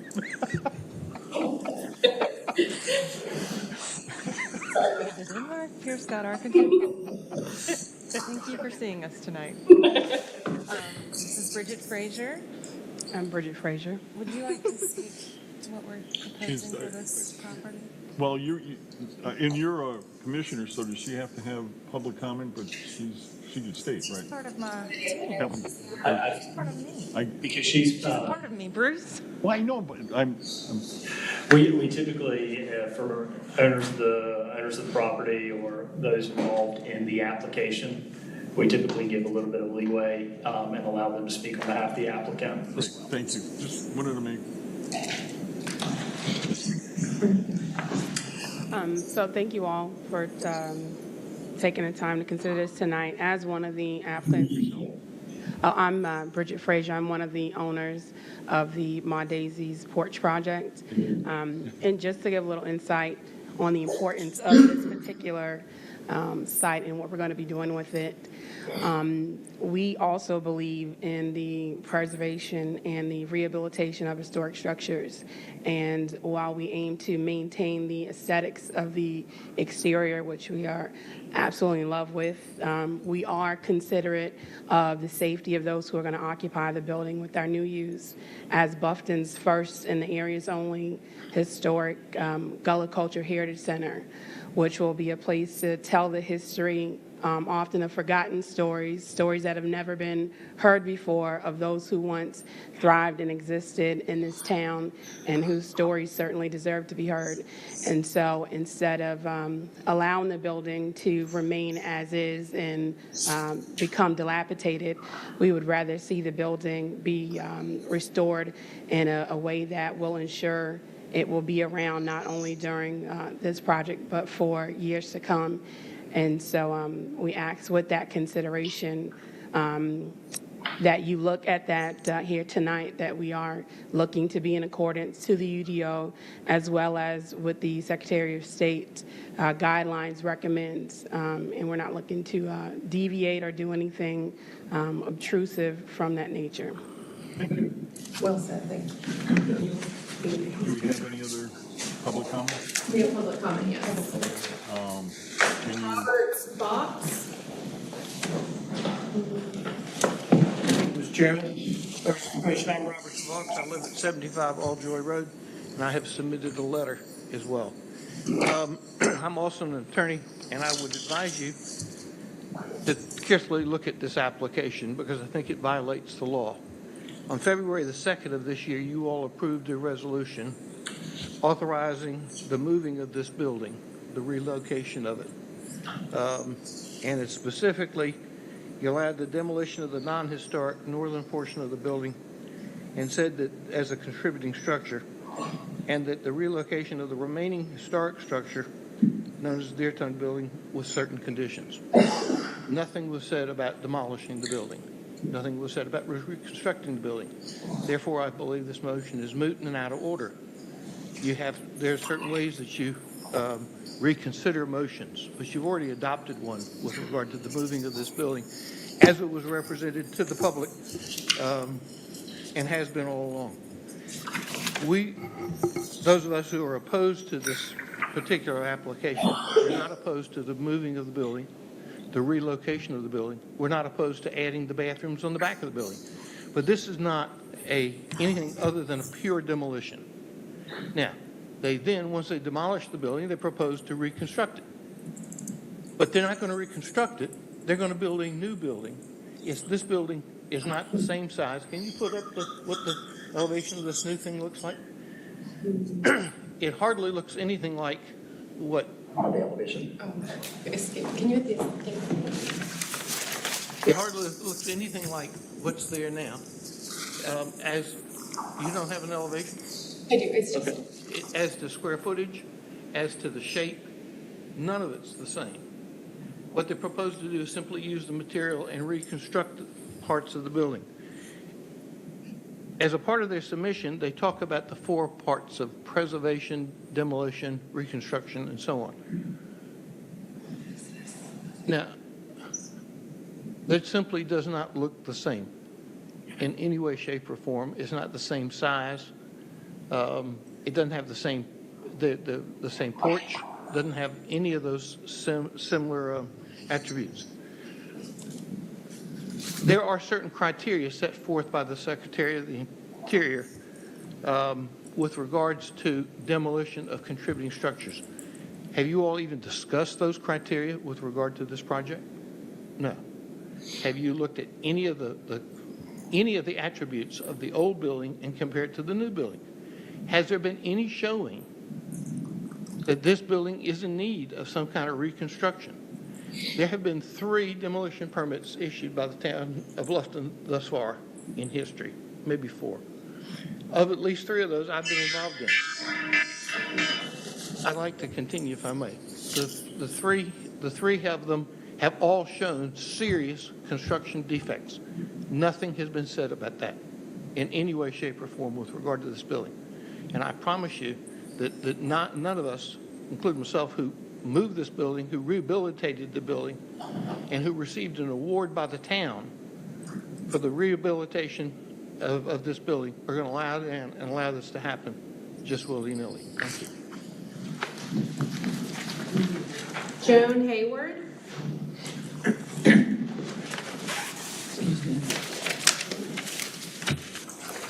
Good evening. First, let me congratulate Mr. Waterston on his vision for the Gullah Geechee culture. He's done a great job, and we must Please appreciate. introduce yourself. I'm sorry, but I still want that congratulations to go on the record, if it may. That's fine. All right, I'm Joan Hayward, and I live at 95 Boundary Street. Thank you. And I'm here for the deer tongue structure, which is a contributing structure, and as such, it contributes to the history of Bluffton. As a contributing structure, the UDO states, it is important that any repairs or alterations made to a contributing resource do not have a negative impact on its historic integrity. Per Glenn Umberger, in his remarks on page 233 of your packet, he quoted that. As a certified local government, the town hires an outside firm to determine our contributing structures. This was done in 2020, and the Deer Tongue Warehouse building remains a contributing structure. In addition, Cranston Engineering did a structural condition assessment dated January 6, 2022, in which they stated, "It is our understanding that the intent is to lift and relocate the building on the same property. We do not foresee any unusual or inordinate risk to achieving that goal." I would assume that last January, relocating the structure intact was the goal of the developer, Mr. Waterston. So what has changed? On February 2nd, the HPC approved the intact relocation of this structure, and I agree with that. To use precedent in this case does not work because the conditions are not the same. Cranston Engineer has deemed the Deer Tongue structure to be structurally sound and capable of being moved intact. Others, according to structural reports, have been deemed structurally unsound. And as I said on your February 2nd meeting, you approved this intact relocation. The Secretary of Interior lists 4 methods of dealing with historic properties, and I'm sure you know what they are, but I'm still going to repeat them.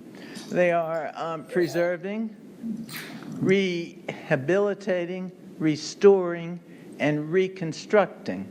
Reconstructing essentially means building a new building. What will happen here is this project will demolish or dismantle a sound contributing structure under the guise of rehabilitation. If a property is deemed historic, it has a history that stretches over the course of many years. This one from 1945. Furthermore, Bluffton is a small town. We only have 82 contributing structures. We don't have thousands like Savannah does. We do not need to lose one of our structures. So members of the HBC, I urge you to realize the significance of the Deer Tongue Warehouse in the history of Bluffton. And you have approved the intact relocation of this structure, and I hope you'll stand by that, because moving this building preserves the history of Bluffton. And I appreciate your time and the other time. Thank you. We have one more. Have one more? If it's public comment, please. Public comments? You're not. Are you not going to do Public comments? the last public comment has been withdrawn? Yes. After public comments, I understand staff and also the applicant can address that. Is that correct, Richardson? That's correct, Mr. Chairman. Thank you. Does the applicant want to? Yes. Yeah.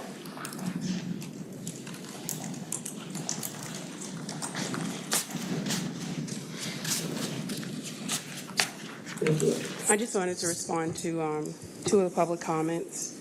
To one, it is not a vision just of Mr. Watterson. It's a shared vision of Bridget Frazier and Billy Watterson.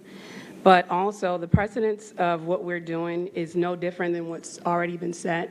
The Graves property, as well as the Garvin house in Bluffton both have received awards and accolades for going through the same process.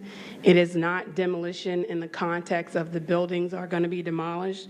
It is a very in-depth process of removing pieces of the building intact, numbering, labeling, and then placing them back in the same fashion as what the building originally looked like, and that's already been done. Also, according to the Secretary of Interior Standards and Design, it is not a recommendation to leave the building as stated intact, opposed to the way that we're doing it. That designation only comes into play if we are requesting federal funds to do this particular project, in which we're not. It is being funded privately. And the Deertongue building did not lose its historic designation when the current or the previous owners attached a kitchen attachment onto it. It still maintained the town's historic designation. And the designation that the building currently has will not be removed because of the manner that we are seeking to relocate the building and have it reconstructed. So I just wanted to clarify some of that as to not allow any false information to have been spread with that. And I'd also like to clarify the building, the drawings. We went out and took physical site measurements, and we measured as best as we could, and I drew them as best as I could with what I could reach, see, measure. So we did not change footprint when they deconstruct or start to move things.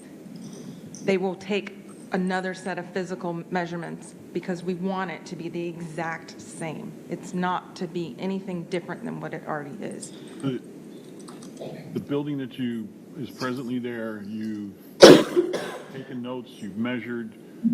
The new building that you're building, as far as windows, as far as height, as far as everything exteriorly looking, and including the outside panels and such, are. And I'm sorry that I'm not very good at drawing, because I did the panels as best as I could without being able to measure each one. So I was graphically trying to show you how they're going to be in the same. I looked off the pictures, I went there physically, but I don't know the exact measurements of every single panel. And that's something when it does get deconstructed, Reconstruct Savannah, they're going to come. We have Who is that? It's a nonprofit in Savannah, and what they do is they take old historic buildings and they deconstruct them synthetically. They measure, document, catalog, but I mean, it's amazing. So this is a third-party company that's going to be doing this. Yes, and then above and beyond just. It's not going to be just you or me going out and taking things off. It's people that know what they're doing with historic materials. And anything as far as like the metal panels, if there's something that's rusted or a hole in something, we want to use the same materials that are already from the other buildings on site. So anything we can use on site is we want to put back. And so they will help identify the items like that are salvageable and what can be used. As far as the structural report from Cranston Engineering, that was done over a year ago. Since then, we have met with the building department with Richard Spruce, and he's given us a list of items that there's no way we could make code compliant as it is now. So there are things like the windows, weather-resistant siding, insulation, electrical, the overbuilt roof. There aren't any tie-downs for hurricane safety. There's just a lot of things that in our codes today, it does not meet life safety.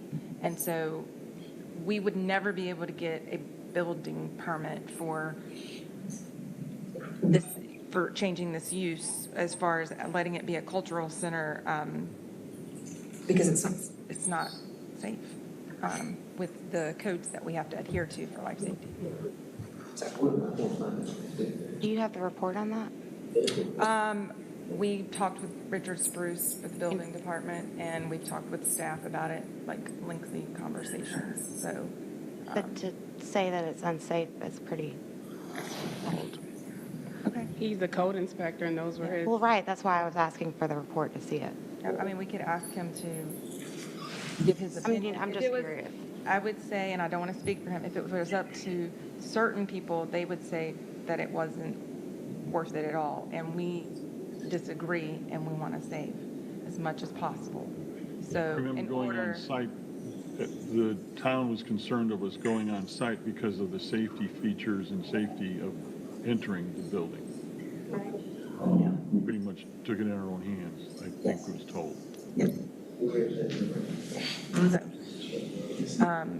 if you need a report from Richard Spruce talking about all the things that make code compliant, I mean, I'm sure that staff can request that.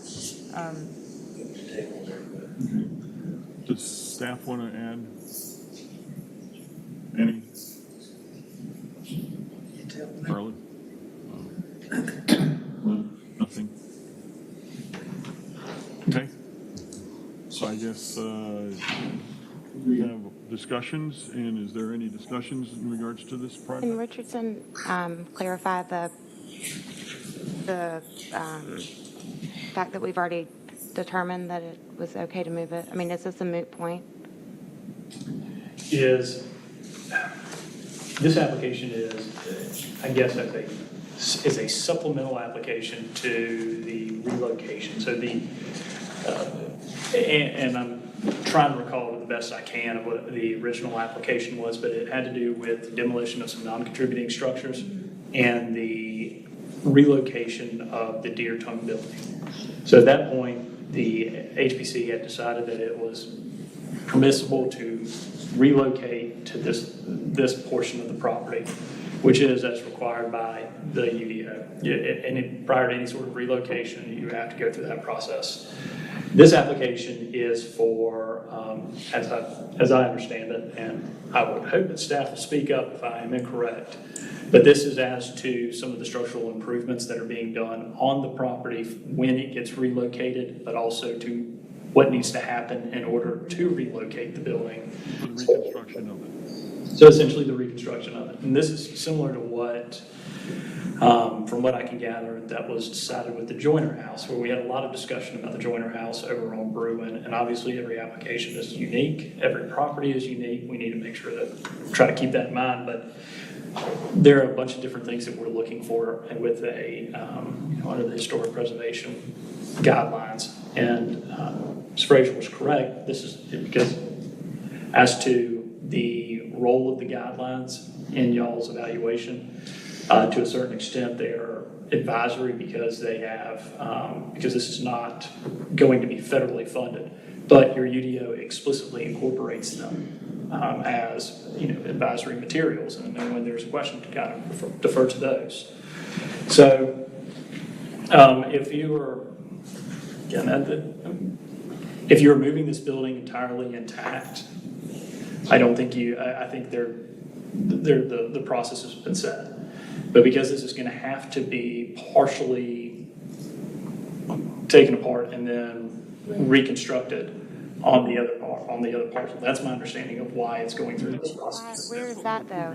Yeah, but where does it say that it needs to be taken apart in order to be moved? Because the Cranston report says that it doesn't, like specifically says it doesn't. I understand that, and that's what I'm saying. Since that report, and we've had building code, life safety go out there. Where is that? Like, That's what I'm saying. If you need that, something to say that, I'm sure that staff, talk to staff. And this, well, then I've moved that we tabled this because I mean, we've been out, we've walked it, we've talked with staff in regards to what was happening. They showed us how portions of the building would be labeled and taken down and reconstructed. To hold it up any further, I think. and if I may, because we do have a motion that was made, Mr. Chairman, so Commissioner Belt did make that motion, and so out of an abundance of caution, I think it's important that we see if there's a second and see if there's a vote. Can I withdraw that The motion motion? actually wasn't You can I withdraw. would like to withdraw it, but I would like to move that we, this be deemed inappropriate because we've already determined that the building should be moved, and so I'll make a motion to. Also, I would like to add, while it was stated that I think you the can interrupt. engineering report said that it that didn't have to be moved, since then, we also were following the guidelines of staff, who also gave the recommendation that for it to be moved, if it was cataloged and done in a way that would ensure the building would remain intact in the new location as current aesthetics is, that was approved. So we've been following staff's recommendations from that point of the original application up until now. Mr. Chairman, the Commissioner Bell has made Box Bell has made a motion that this be deemed inappropriate. Obviously, your motions are somewhat. I didn't ask the motion yet. So, I mean, I'm just going through, there was just conversation on that. So I guess, help me, we didn't have a formal motion made yet, my understanding. Technically, any commissioner can make a motion at any point, whether it be for a motion to recess, but it has to get a second. Okay. And so there is a motion, the other one was withdrawn, and it was a motion to rule this as, Or just table it. The first one was. the first one was the table that was withdrawn, and the second one was to deem this inappropriate. I can't remember the term. Or a moot point, yeah. So there is, in other words, so she didn't actually make a formal motion, so we have to have a second in order for it to proceed forward. Because there is a pending motion on the floor, you need to consider it and give a second and see if there's a vote. So necessarily don't have to have a second though. If there's no second, the motion dies. So I'm seeking a second on the motion that we've made just recently. It would effectively, and I don't want to put words in Commissioner Bell's mouth, but effectively it would be a motion to deny because of the application being a duplicate to what was original and based on her opinion. But that's for y'all to consider. It's a motion, so. Based on the minutes from the. For a second, is there any second? If there's no second, the motion dies. Then we proceed forward, is that correct? So now. The motion has died for lack of a second. We'll put that on the record. And then y'all can continue to proceed forward, discuss with the applicant, discuss public comment, ask any questions that you'd like, and we're here to try to help y'all get to whatever solution you want. Help me understand this is, I think that the previous, when was it, 2 meetings ago is when we approved, 3 meetings ago, and that, right, but we have approved what we're looking at today is a new a reconstruction of the building and not the demolition. That was approved already, not demolition, it was reconstruction of the existing building. No, the reconstruction has not been approved. Well, I thought we had, No. the reconstruction concept, in other words, we did, it was, if we look at the minutes were allowing what we have today. That's, for, in the case of Joyner House, that's correct. Not for this. But not, this is a different set of circumstances. Okay. So here, you've approved in February to relocate or move the structure. Now, To this is the remove the method of non-historic moving parts. it. And I believe we talked about reconstruction. No. I believe we did Oh, we meant because that to- was I thought for sure. Not in this case. The only time we did was on, from my recollection, was on when we met on site, which wasn't a HPC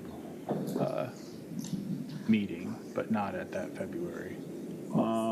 Yeah, not for this structure.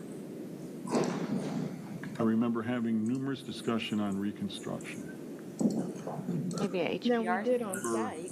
Maybe a HPRC. No, I thought that was the discussion we had at HPC. We did discuss it at HPRC, but I remember reconstruction being utilized over and over again because I think I was questioning you on those terminology.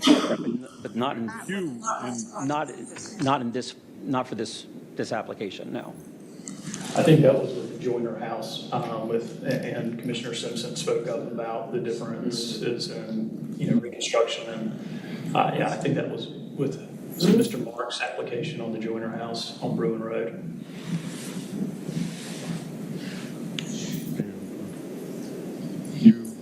Katie, do you have access, does someone have access to the minutes? Just curious. For which, Mr. Chairman, which meeting are you looking for? I guess it was February, you said? When did we have that meeting? For which one? When you presented the lengthy discussion that we had regards to this.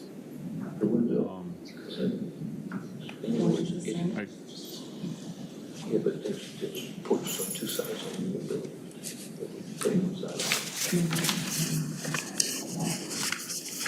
And I don't know if I'm getting confused but I just feel that there was discussions in regards to reconstruction. And I may be confused with Okay, just for my clarification, reconstruction for which particular structure? property that we're looking at. We did not discuss for this particular property reconstruction. I'm not getting confused about that. So, Mr. Chairman, I have the minutes for that February meeting pulled up. Here is, and I'm sorry, there's.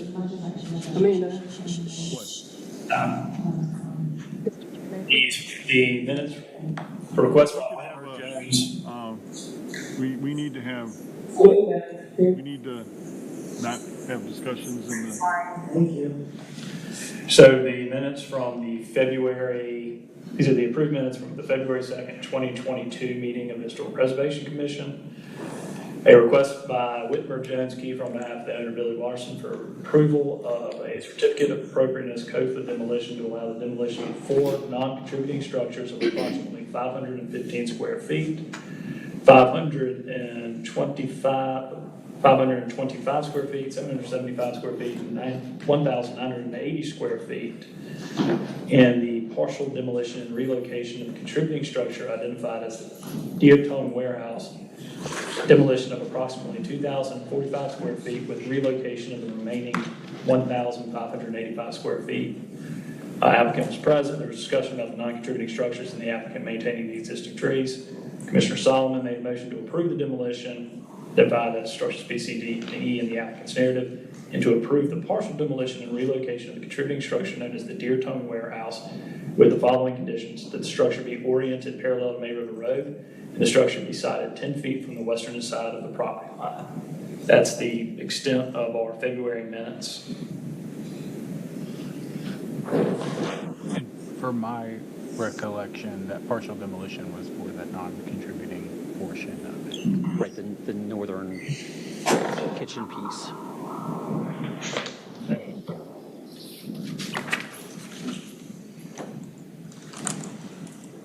So, with that being said, this is actually the vote to do the reconstruction of your tongue. That's right.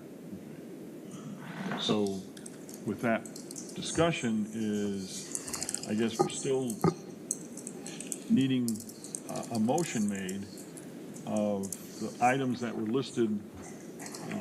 If that's what we want to do, have a motion made with the items listed as you were going to present to us in our discussion that we had. Well, and I think one thing that may help, and because there does seem to be a little bit of confusion, and maybe that's just me that's confused. But if that's the case, then I'll do my best to try to get through it. But what are the? I understand we have staff has recommended approval with conditions, and has listed 9 conditions, one of which no longer applies. The applicant has agreed to all of those conditions, say for requests that you deviate to permit the aluminum coated. Thank you. Well, I'm getting a little confused here. So We have that from the applicant and staff, but we also have comments from the public about the concern of the process and whether, and again, I'm just trying to flesh this out, whether this constitutes essentially a second bite at trying to get the building demolished is, to paraphrase, I believe, Mr. Box and Ms. Hayward.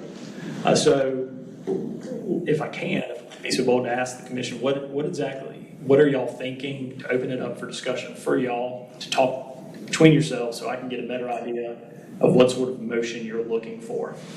I guess I'm looking at this after being involved in numerous meetings, being involved in site visits, being involved in the various process to do, and being involved with Glenn and talking with him and understanding it. I'm looking at this as a reconstruction. I believe reconstruction is allowed, and that's what, in my opinion, this is what we're doing. I feel that, Amanda, you're verifying the fact that it's going to be reconstructed and it's going to look, the exterior is going to look, the windows, the doors, you're going all the way to the extent of making sure that the porch is done in the manner that was done. So everything is being done. So if 99% of public were to walk by this structure after its construction, it's going to look physically like the same deer tongue facility that we're looking at today. So therefore, my belief is that we're doing something for the town because there is, I guess, an additional cost, and understanding that codes, knowing about codes, my goodness, if you were to build this place and going into this structure today, it's, as I said when we went there for our site visit, I think, Bridget, you were there? We were told that we couldn't go in, and we finally persuaded the folks to allow us in to just go and look at it because of the safety purposes. So I guess I'm saying that this is a Weren't allowed to access it? Excuse me? Weren't allowed inside the building? At first we were not, no. But then we were after we kind of agreed to take our own At our own risk. at our own safety. Did you see any risk? I'm just And curious. you were there too. Correct. Yeah. So Oh, therefore, no, I was. I didn't go in, though. I'm sorry? I didn't go inside. Yeah. Well, I think we kind of discussed it, and I just wanted to make sure that I peeked my head in the door just to see what was going on. So, my belief is what's being presented is what HPC is trying to do. I mean, I'm looking for Complete agreement. In the reconstruction of the building will be a contributing structure to the town. right, and Right 99% now, it's of the just public sitting there. will never know the difference. Correct. Replicating a building is not the same as preserving a building and preserving the structure of it. I mean, it's just But not. if- And there's no reason why. I mean, you say that you have staff that said it was not up to code. Well, I shouldn't ask this question, but are any historic buildings 100% up to code with? And this is where, But let me just finish because we don't have anything from the staff that says that there's any issue with the safety or not even the safety, but the ability to keep it intact and move it. We just have the report that was done 9 months ago. So there is a large difference between residential and commercial code. And there are certain deviations you can do in commercial, and Richard works with us to figure those things out. But there are a substantial amount in this particular case. And so Glenn, how would you normally address that then when you're... And that's one of the things that we need to bring up when we have our UDO workshop one day, how the code and the UDO interact, because they don't. There's a lot of conflicting things, and it makes it hard for us to do things because you guys might approve something, but then we go to building code and they tell us no.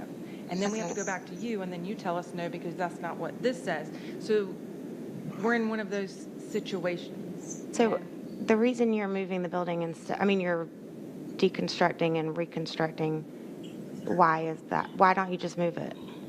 Because at the end of the day, all of it has to be redone on the inside.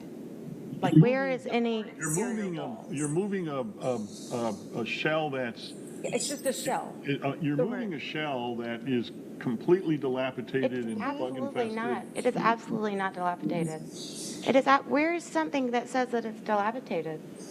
So I mean, visually, either way, you can see No, but that it's they're- not, the Joyner house, you could not walk from one end to the other. This is not, absolutely not dilapidated. so There's nothing that even hints at that. if we were able to move it over solely, we could not occupy the building. We would have to bring it up to commercial code, which means we would have to insulate the building. We would have to add walls to do that. We'd have to do there's windows, there's energy code, there's egress, that the doors, they don't meet. You're planning on replacing all the windows and We're stuff keeping anyway. the exact same Right, size but and the scale, actual but having- windows. Right, so I'm just saying there's a lot of factors in code that are not just move a building and it's fine. You got to think of how it's built, and then hurricane strapping and all of those things that go into keeping the longevity of the building intact. I mean, I'd be curious as to what Glenn says about it being, this is the preservation I have a commission. concern in regards to other buildings that we do have in the town that, to me, this is setting a decent precedent, because you're able to point to this and say, this is how it needs to be done. There's a number of, as Joni said, there are some contributing structures in our town that my concern is if we make it so difficult that they're all just going to melt and just It's gonna be gone. Yeah, but there's anyway. nothing- It's gonna be gone anyway. infested and just be gone and never be Right, but brought just back to get to any Mary's type of life. Mary's question, so typically when you have a historic structure, if you don't touch it, you don't have to fix it. So if you move the structure and the windows are there, building code's not going to make you change the windows. But if you start doing work at the windows, then building codes are starting to, start ticking those items. So Once you bring an inspector in to do anything in any structure, all of a sudden you got not ADA, you got well, the ADA is a different kettle of fish entirely. So, just generally speaking, with the historic structure, it's okay as long as you don't touch it. Once you start touching things, Which you're going to replace the windows anyway, so right, as so an then example. that becomes, A moot point. now you have to Bring it up to code. bring it up to code, like, whatever Richard says is the current window code. Now, with a historic structure, there are some leniencies on, building code. They will allow you to do things that if it's new construction, Right. they won't let you do because it's a historic building. But that's something that, Richard would have to look, is it, a window issue? Is it a door issue? Is it an ADA issue? I would like to just see anything that says that the building is dilapidated, unsound, not able to be, anything, just anything. I don't see anything. I would say prior to this, Commissioner Bell, when was the building occupied or used in a commercial manner? I mean, it was several years ago, but that has nothing to do with the condition. Well, in between that time, you do have, whether it's weathering conditions, whether it's just wear and tear conditions. Show me where that's Things done. do change. Show me where anybody with any credibility in that area. I was offering that conjecture because there's a lot of question into what we're saying, and we've put a lot of thought, a lot of care. Like, we didn't just come up and make things up. It's also, consideration should be given to applicants, because to undergo a project in this manner does require time, care, attention when the right person gets it, and money. And so to just get the building and say, well, we'll get it, move it to the back of the property and not touch it, that's not really the type of concern or care that historic structures should get. And that is what that building has had sitting for the last few years. So in what we're asking to do is what has been allowed, what is allowed, not only by the Secretary of Interior Design's standards, but also per staff's recommendation. And so if anything that's being in question or that is you have doubts about, are certainly things that could be verified with the building code inspector, because we're certainly not lying and providing information that he did not give to us. It is information that he himself walked through and stated. So if there's anything in question there, I'm sure you could receive that information if that would give you a better response as to what we're saying. Mr. Chairman, if I may, because obviously there are passionate opinions on all sides of this particular proposal, and when you have a historic structure that has been such an important part of the town for as long as it has, that shouldn't be surprising. Most of our historic structures in Bluffton, I think, elicit strong responses from the community and the commission and staff. So again, we have seen this in multiple meetings before. What I'd like to do, just again, to be mindful of everybody who's here and their time and the people who are watching, and also obviously the commissioners, but making sure that we pay appropriate attention to this application, is kind of summarize what I've heard so far so that can, with hope, move y'all in the direction of whichever decision you want to go. And again, I want to make sure that it's very clear that these opinions I'm trying to summarize are y'all's, these are not mine. But from what I've heard from Mr. Chairman, that to kind of summarize, this is a reconstruction. We've permitted it in the town before. We have, you have personally visited the property. You felt that it was structurally unsafe to go into. You heard from the building inspector that there were inspections that needed to be done and that there were health and safety concerns, and that you believe that reconstruction to move this take this apart to move it to the other location. You have I understand that you have agreed. And if we can, because this is an important application, if we make sure that everybody speaks into the microphone when they talk, just so we have it for the record. But Ms. Frazier has agreed as well. Ms. Box-Bell, that replication is not the same as preservation, that the goal is preservation under our UDO, and that there is not substantial enough evidence in the application to justify the deviations from what we typically would require. And that's a little bit where it's coming down to, at least in my opinion, is whether there is substantial evidence in here or sufficient evidence. It's really up to y'all to make the determination as to whether the evidence is there to permit this relocation based on these terms. Mr. Solomon, I have no idea what you're thinking.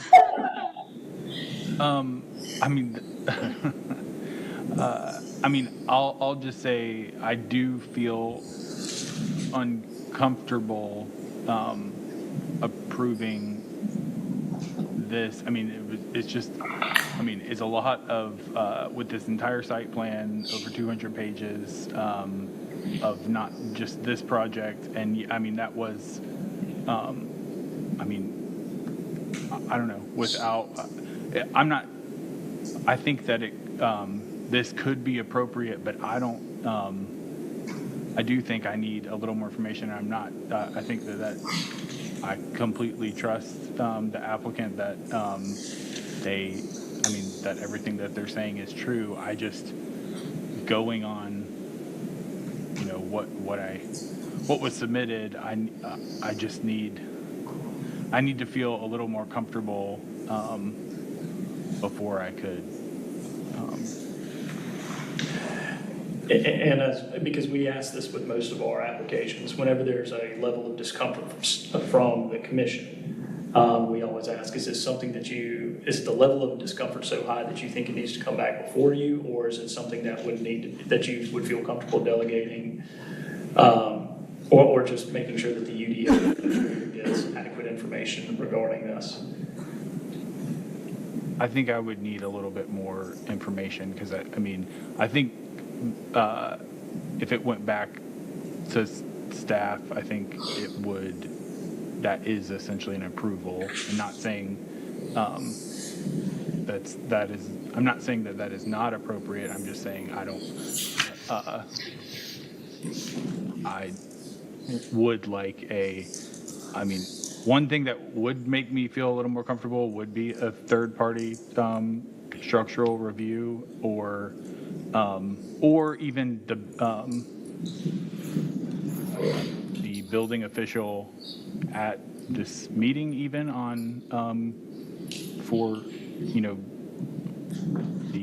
what needs to happen for it to be a commercial structure, and the things that are just so I can see the. So could this be, then with that being said, could this be tabled, is the correct terminology, and then requesting, as you stated, the building inspector department to come in and give us his analysis? I mean, is the building, let me ask the question to all here. I mean, building inspector, these guys, so, or. But weren't they there when we walked the property and all of these things were discussed? When I walked the property, that was. We all yes. walked it together the Yes. same time. Right. We didn't all walk it. 'Cause No, we walked it so we didn't have a quorum, so we had to Right. walk it in segments. So I believe you and I walked it together. And he was there as well. Yeah, so there were, as long as we didn't have four, we were Yeah. fine. So we walked it together, and And Richard Richard Spruce was not part of that walkthrough. I'm sorry? Richard was not part of that walkthrough. Okay, but I'm not an expert, but I just know construction, and I've been in construction pretty much all my career. I've been in commercial construction mainly, and understanding that. So I'm not stating as an expert at all. I'm just stating as what Bruce Trimber sensed and saw and understood, that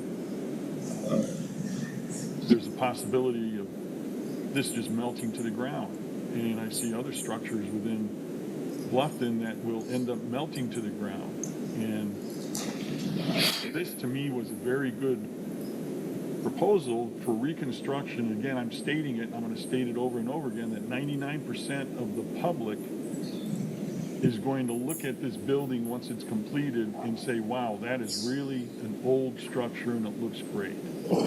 There may be the 1% that looks for the complete nuances of some detail, but I believe that, who is the name of this company that you're getting from Savannah? Purpose Savannah. So, They've got a great website, and they're. do they have a good reputation? They're local specialists in deconstruction. Okay. So there is a good third party being utilized. So it's not just some willy-nilly guy coming in and, so I guess I don't know what we're going to accomplish, because I believe what the people are saying. And I guess we're just not believers of what the people are saying No, here. that's not necessarily, that's not true. I don't believe, I'm not discounting, or I'm not saying that what they're saying isn't true. I'm just saying what we have from the report says that it's fine to move, it's stable, it's all that. And then it's like a brush of, oh no, but it's dilapidated, it's not safe to walk in. But that's just like your opinion on it. I mean, that's just that holds no weight for me. When we have something that directly contradicts that. I just wanted to address Commissioner Solomon. If at all possible, I hear your concerns. I would like for you to also consider, we could definitely provide that information to you. I would hate to see us having to go to another reviewing this, because I do know our original meeting was set for September, and we got pushed back again, and we've done everything that's been asked of us to have to go and do another structural engineering report. Our fear is just that every time we come to a meeting, if someone's opinion or personal connection gets involved with this, we're going to continue to be moving the goalposts. And I don't think, for us as the applicant, that's fair to us, because we want to comply and abide by everything that the UDO is stipulating that we can do. And we are following that every step of the way, not going against anything. And I just don't want to see us, as stated, like have to belabor in something that's going to continue to be a moving target. I don't think it's fair to us in doing that. But I do understand that you have concerns, but those are things that we could get to you all if there's some type of approval with conditions that could happen. But I don't see a problem in getting you the information that would make you feel more comfortable. And in furtherance of that, if it's rather than maybe a staff discretion like we would often do, just to defer that to staff, it's conditioned upon a third-party report that has been whatever Mr. Solomon that you had requested before, whether that could be one of the conditions that's incorporated into an approval. But again, ultimately, you have a criteria under the UDO to consider. You've got a staff report that gives their interpretation and evaluation of the criteria. And it's ultimately your decision as to whether you believe it meets the criteria, and if you believe it doesn't meet the criteria, you need to state why on the record with, as we've talked about, findings of fact, conclusions, legal conclusions based on the criteria that are out there. So it sounds like we're at a point where we need to come up with a decision in this, because we can have a discussion on this for quite a while without having a third party involved in this. So it seems like we have.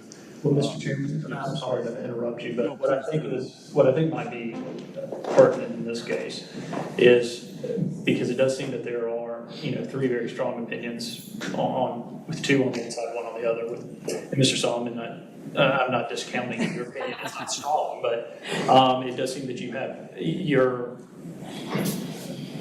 less entrenched one way or the other.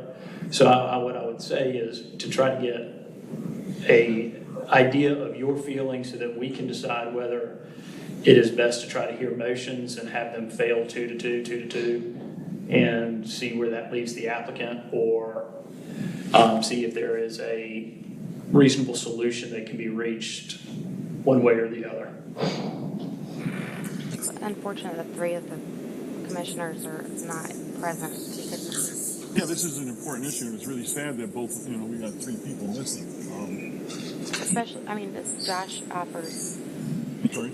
Especially Josh, who offers a very unique perspective being in the construction. Right. And we can't speak for them. Right. Yeah. Well, I feel that we need to move forward with what we have. We need to make tonight. a decision Correct. and move forward and get, do something rather than continue to stop. I think we can beat this continually, but we're not going to get anywhere unless we start making a motion, or that Richardson said, let's present a motion and then. Well, I think the options here, and again, I'm trying not to put words in the mouth of the commissioners or in the applicant, but the options are, whether Mr. Solomon will agree to any sort of conditions on approval, but if he feels that there's not enough information to move forward with an approval, then the alternative would be to table and to try to schedule a special meeting as soon as possible on this to try to limit delays for the applicant. Obviously, that's not what the applicant wants. Applicants have a number of delays, but we just want to make sure that we're following the right process, whatever way it may be. So, and we can call a special meeting for this to move forward if we have to. You absolutely can. And unfortunately, hopefully, we'd have the whole body show up rather than four, so we have the input from the others. Yeah, you can call a special meeting. And that would be part of, Glenn, you would be presenting it, yeah. Ultimately, it's whether, again, to put this pressure all on Commissioner Solomon. He's gonna yell at me if he sees me in the Publix for doing this, but it's whether you see that there are any conditions that can be put on this, or whether you think it has to be tabled and moved to a special meeting to be called as quickly as you can. I mean, I'm not comfortable. I don't know. I'm just not comfortable. Okay, you're not What are you not comfortable, but comfortable what can they do differently to make you comfortable? In other words, they presented what they're going to do for this property. We understand if with the information that we have, if you get additional information, what is that going to do to give you comfort? What could they provide to give you comfort? I guess that's what I'm kind of confused myself. So I think I believe what Bridget's saying in regards to, and what Amanda is saying in regards to the inspection department. You went to the property. Yeah. And you had a chance to physically see it. Yeah, I did. So what comfort would a person coming and saying, yeah, that's what I said, help? I mean, is that going to really help, or is that just going to push it along for further delay? Well, it's not just, that's what I really said. I mean, I think it's more, that's oversimplifying.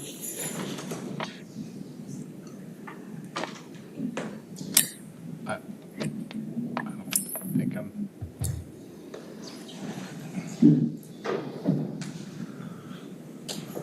I mean, if I don't know if I'm cut out for this, to be honest, because I mean, to expect to thoroughly review all of those documents and make a determination. Is not, I mean, if someone wants to put in forward a motion, I'll be happy to vote for it. But that's, I mean. But we had a chance in February to review and understand this building back then. So that was done in February, in my opinion. Right. I agree with that February thing. But right, that was a different. I believe. Sorry? We did have an open discussion on, because the Joyner House had just been. Not in February, you did not. When did Joyner House come up? That was in June, July. My months now run together. Okay, so February, we said something. So February, you approved the relocation of the Deer Tongue Warehouse, the demolition of the other buildings, the demolition of the non-historic northern portion. That's what you approved. There was no discussion about. There was, okay. There was no discussion Again, about. I'm just getting confused with the two properties. Yep. So this was pretty simple in February. It was going to be picked up and moved. Okay. And we even went out the site and looked and saw like how they can get around that one tree and what the pathway looked like and where it was going to go. Okay. And then you approved it was going to go, 10 feet from the property line, oriented towards May River Road. This is a somewhat different application. We had a meeting. Wasn't there, help me out, wasn't there another meeting presented to us? No. It went before HPRC. Was it HPRC? It went through HPRC, yeah. But then there was. So this is a little bit different of an application because it's not picking up and moving it. Right. It's dismantling it, building new, taking old off the new, putting it on the new, adding the addition out the back. Discussions. Not HPRC. Right, but not with regards to this application. So each application needs to be treated as an individual structure. So in this case, what they're asking you to decide on this evening is to take the structure that's currently there, dismantle it, building new structure over here, putting old stuff from this structure onto this structure, adding out the back. Yes. That's what they're asking you to approve right now, which is different than what you approved in February. Okay. Now, to Mr. Solomon's point about, structure not being comfortable, that's a different conversation. There was a structural report done in January for the February HPC approval. That's still out there. Now, I'm not an engineer. I don't profess to be an engineer. But has things changed? I couldn't tell you. Richard was not at the walkthroughs that we had out on site. It might be beneficial to have him come in and explain to you, all right, how are we going to treat, these various changes that need to be made from the code perspective. That's something that, we could address at a special meeting. But there's. It sounds like we're just. It's a little. What? It's a little bit different than what we saw in February. So we need to come up with some kind of decision here, rather than continue to talk about the same thing. Well, Mr. Chairman, if I may, so it really, what it kind of boils down to is you have two members of the commission who feel that the reconstruction process is a deviation from the standard practice on the relocation of contributing structures and contributing resources in the Old Town Historic District, and therefore want to have additional information as to why the reconstruction would be necessary rather than moving as a whole piece. And then this is one of those areas where I defer to staff, because staff has much more time and experience and knowledge on this. I'm not sure if the UDO does create that sort of, tiered preservation standard where it's, okay, if you move it in whole, is that more beneficial than, reconstructing on that space? I don't know, but that's a staff question. The Secretary of Interior will allow moving buildings, though it's never preferred. But reconstruction. The three elements that were stated by. When we're looking at the one element was reconstruction. Right, but in our UDO, this is where we start getting confused by using words that are, or terms that are not in the UDO. So the UDO talks about rehabilitation. That's the standard we look for in 318.3. The Secretary allows reconstruction. Right, no, rehabilitation. That's the standard that's in the, that's the standard that's in the UDO. 318.3A talks about the Secretary of Interior's standards for rehabilitation of a historic building. Reconstruction is a different treatment because the Secretary has 4. That's a different one that's not in the UDO. But it's allowed. It's allowed, and that's not what reconstruction is. This is not reconstruction by the Secretary of Interior's standards. What is this? This is a reconstruction. It's the demolition of a building and a reconstruction of a new building. And the Secretary of Interior doesn't have a standard for that. So if you want to rehabilitate the historic structure that's there, the Deer Tongue Warehouse, we have a set of standards for that. And that's in the UDO. The Secretary of Interior has other standards for other situations that are not in the UDO, and one of those is reconstruction. And this is not what reconstruction is by those standards. So, for example, reconstruction under those standards would be something along the lines of, we have drawings and documentation of what Squire Pope's house looked like. Squire Pope's house burned down in 1863. We want to rebuild it. Reconstruction, we can do that under the Secretary of Interior's standards because they tell you how to do that. That's not what this is. So my counsel would be, this is not reconstruction by the standards. But what of the 4 elements, what is this considered? It's not. None of the 4 standards identify what they're proposing to do. Because there are some instances where this would be totally appropriate, like the Joyner House. But that, nothing has even come close to pointing in that direction. I mean, in fact, they point in the other direction. And everyone's ready to go home. But just interjecting or following back up on what Glenn said, we're just asking for the same type of precedents that other property owners of contributing structures have received. This is not a foreign process. We are not the first to do it.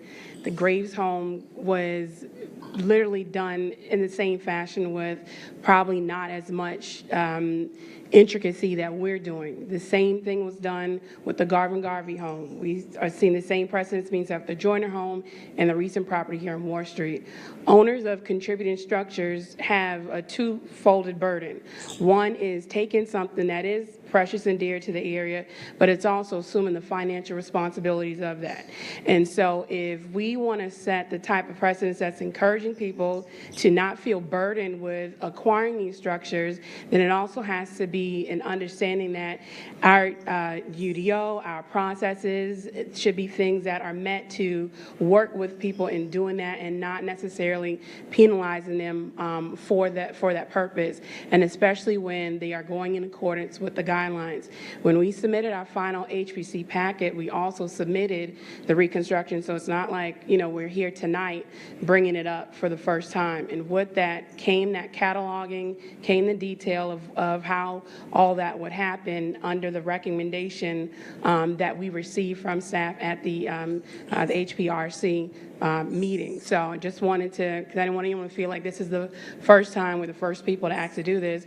We have examples of this all throughout town of how this has been done before, and we're asking for the same thing here without any biases or any uninterrupted feelings here. We're asking to go by the codes, by what's been allowed already by the commission and by staff. Each historic building is so different. I don't think you can compare those two at all. I mean, it just, and there are grants and lots of financial resources if that was an element. Or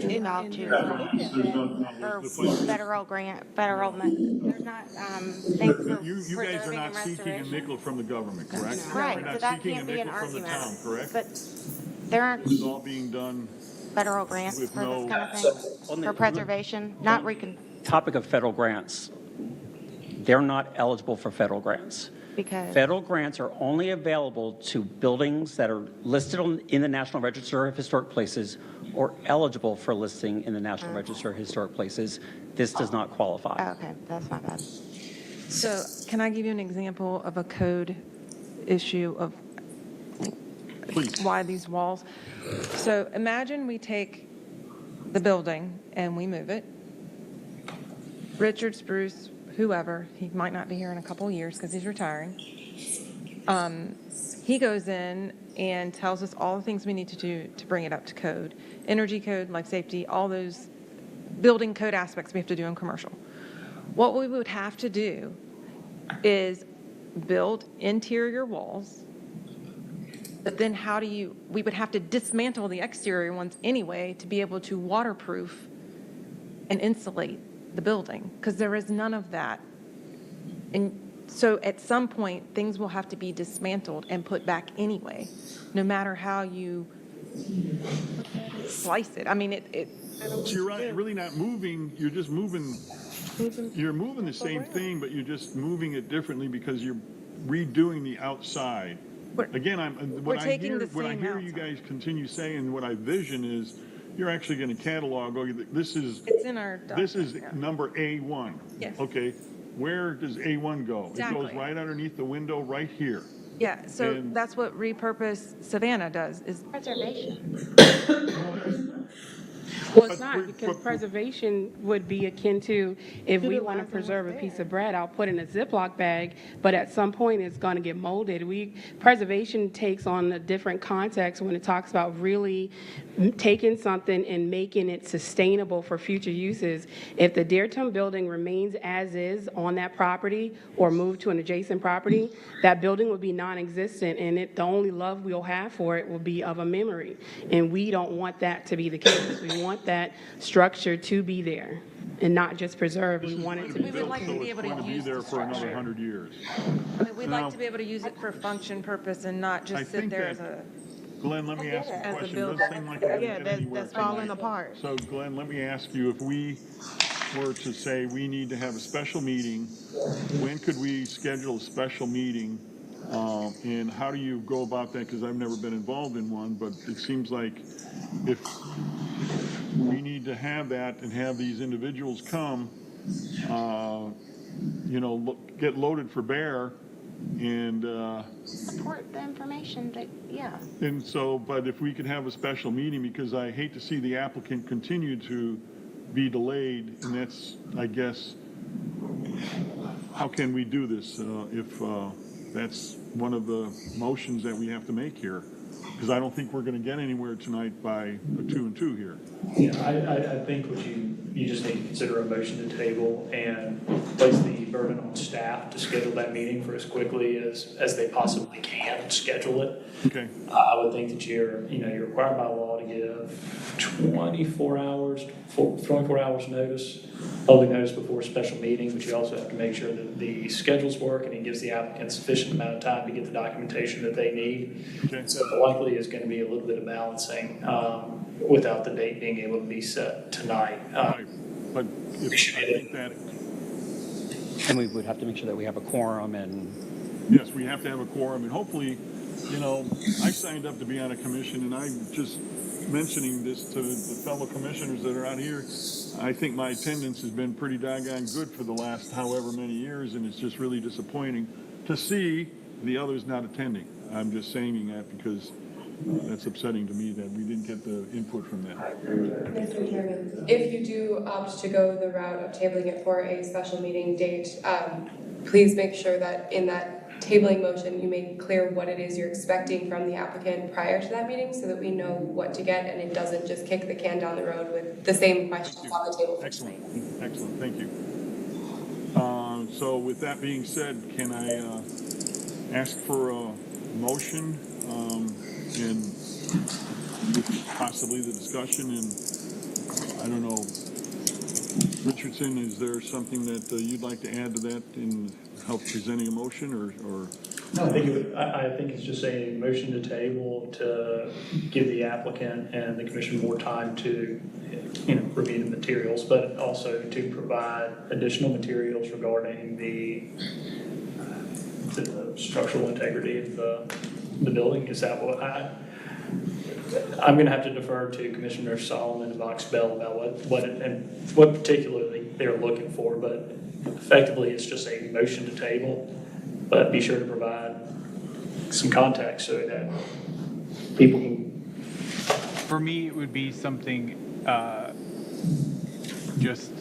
and I completely believe everything that you'll say.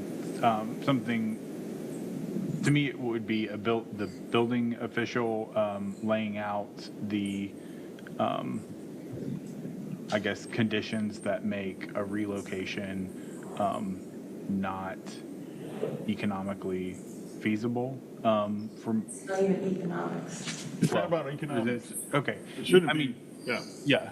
Okay. Well, if it shouldn't be, then okay. Then yeah, the feasibility of bringing it up to code.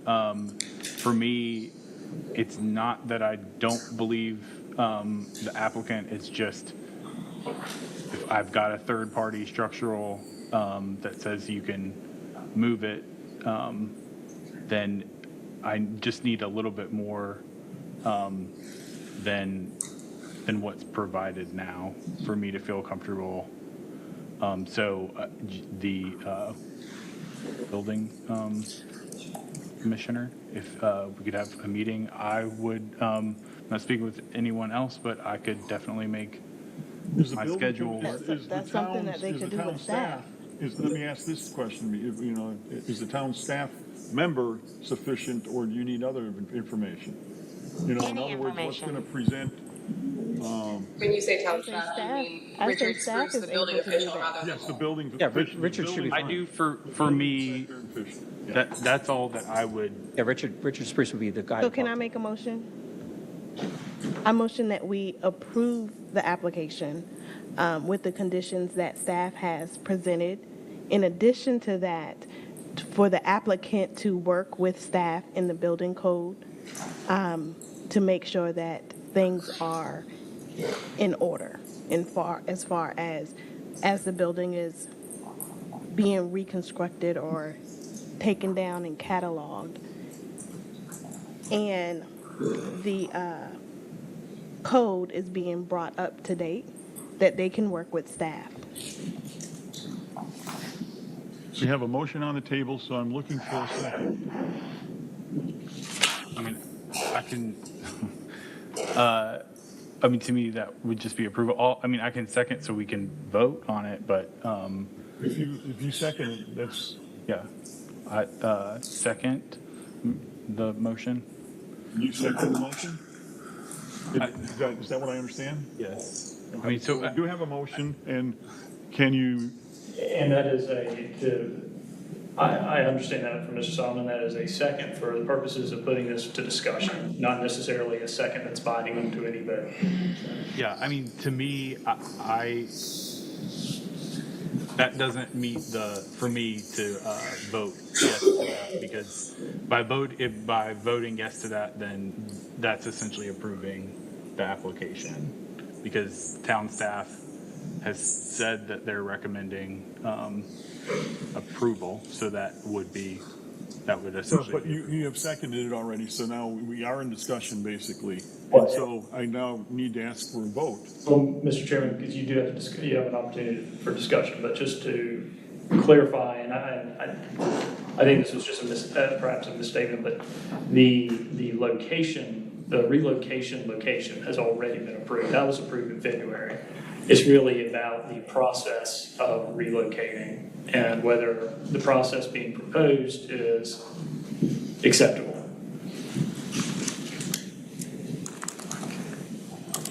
Correct, yes.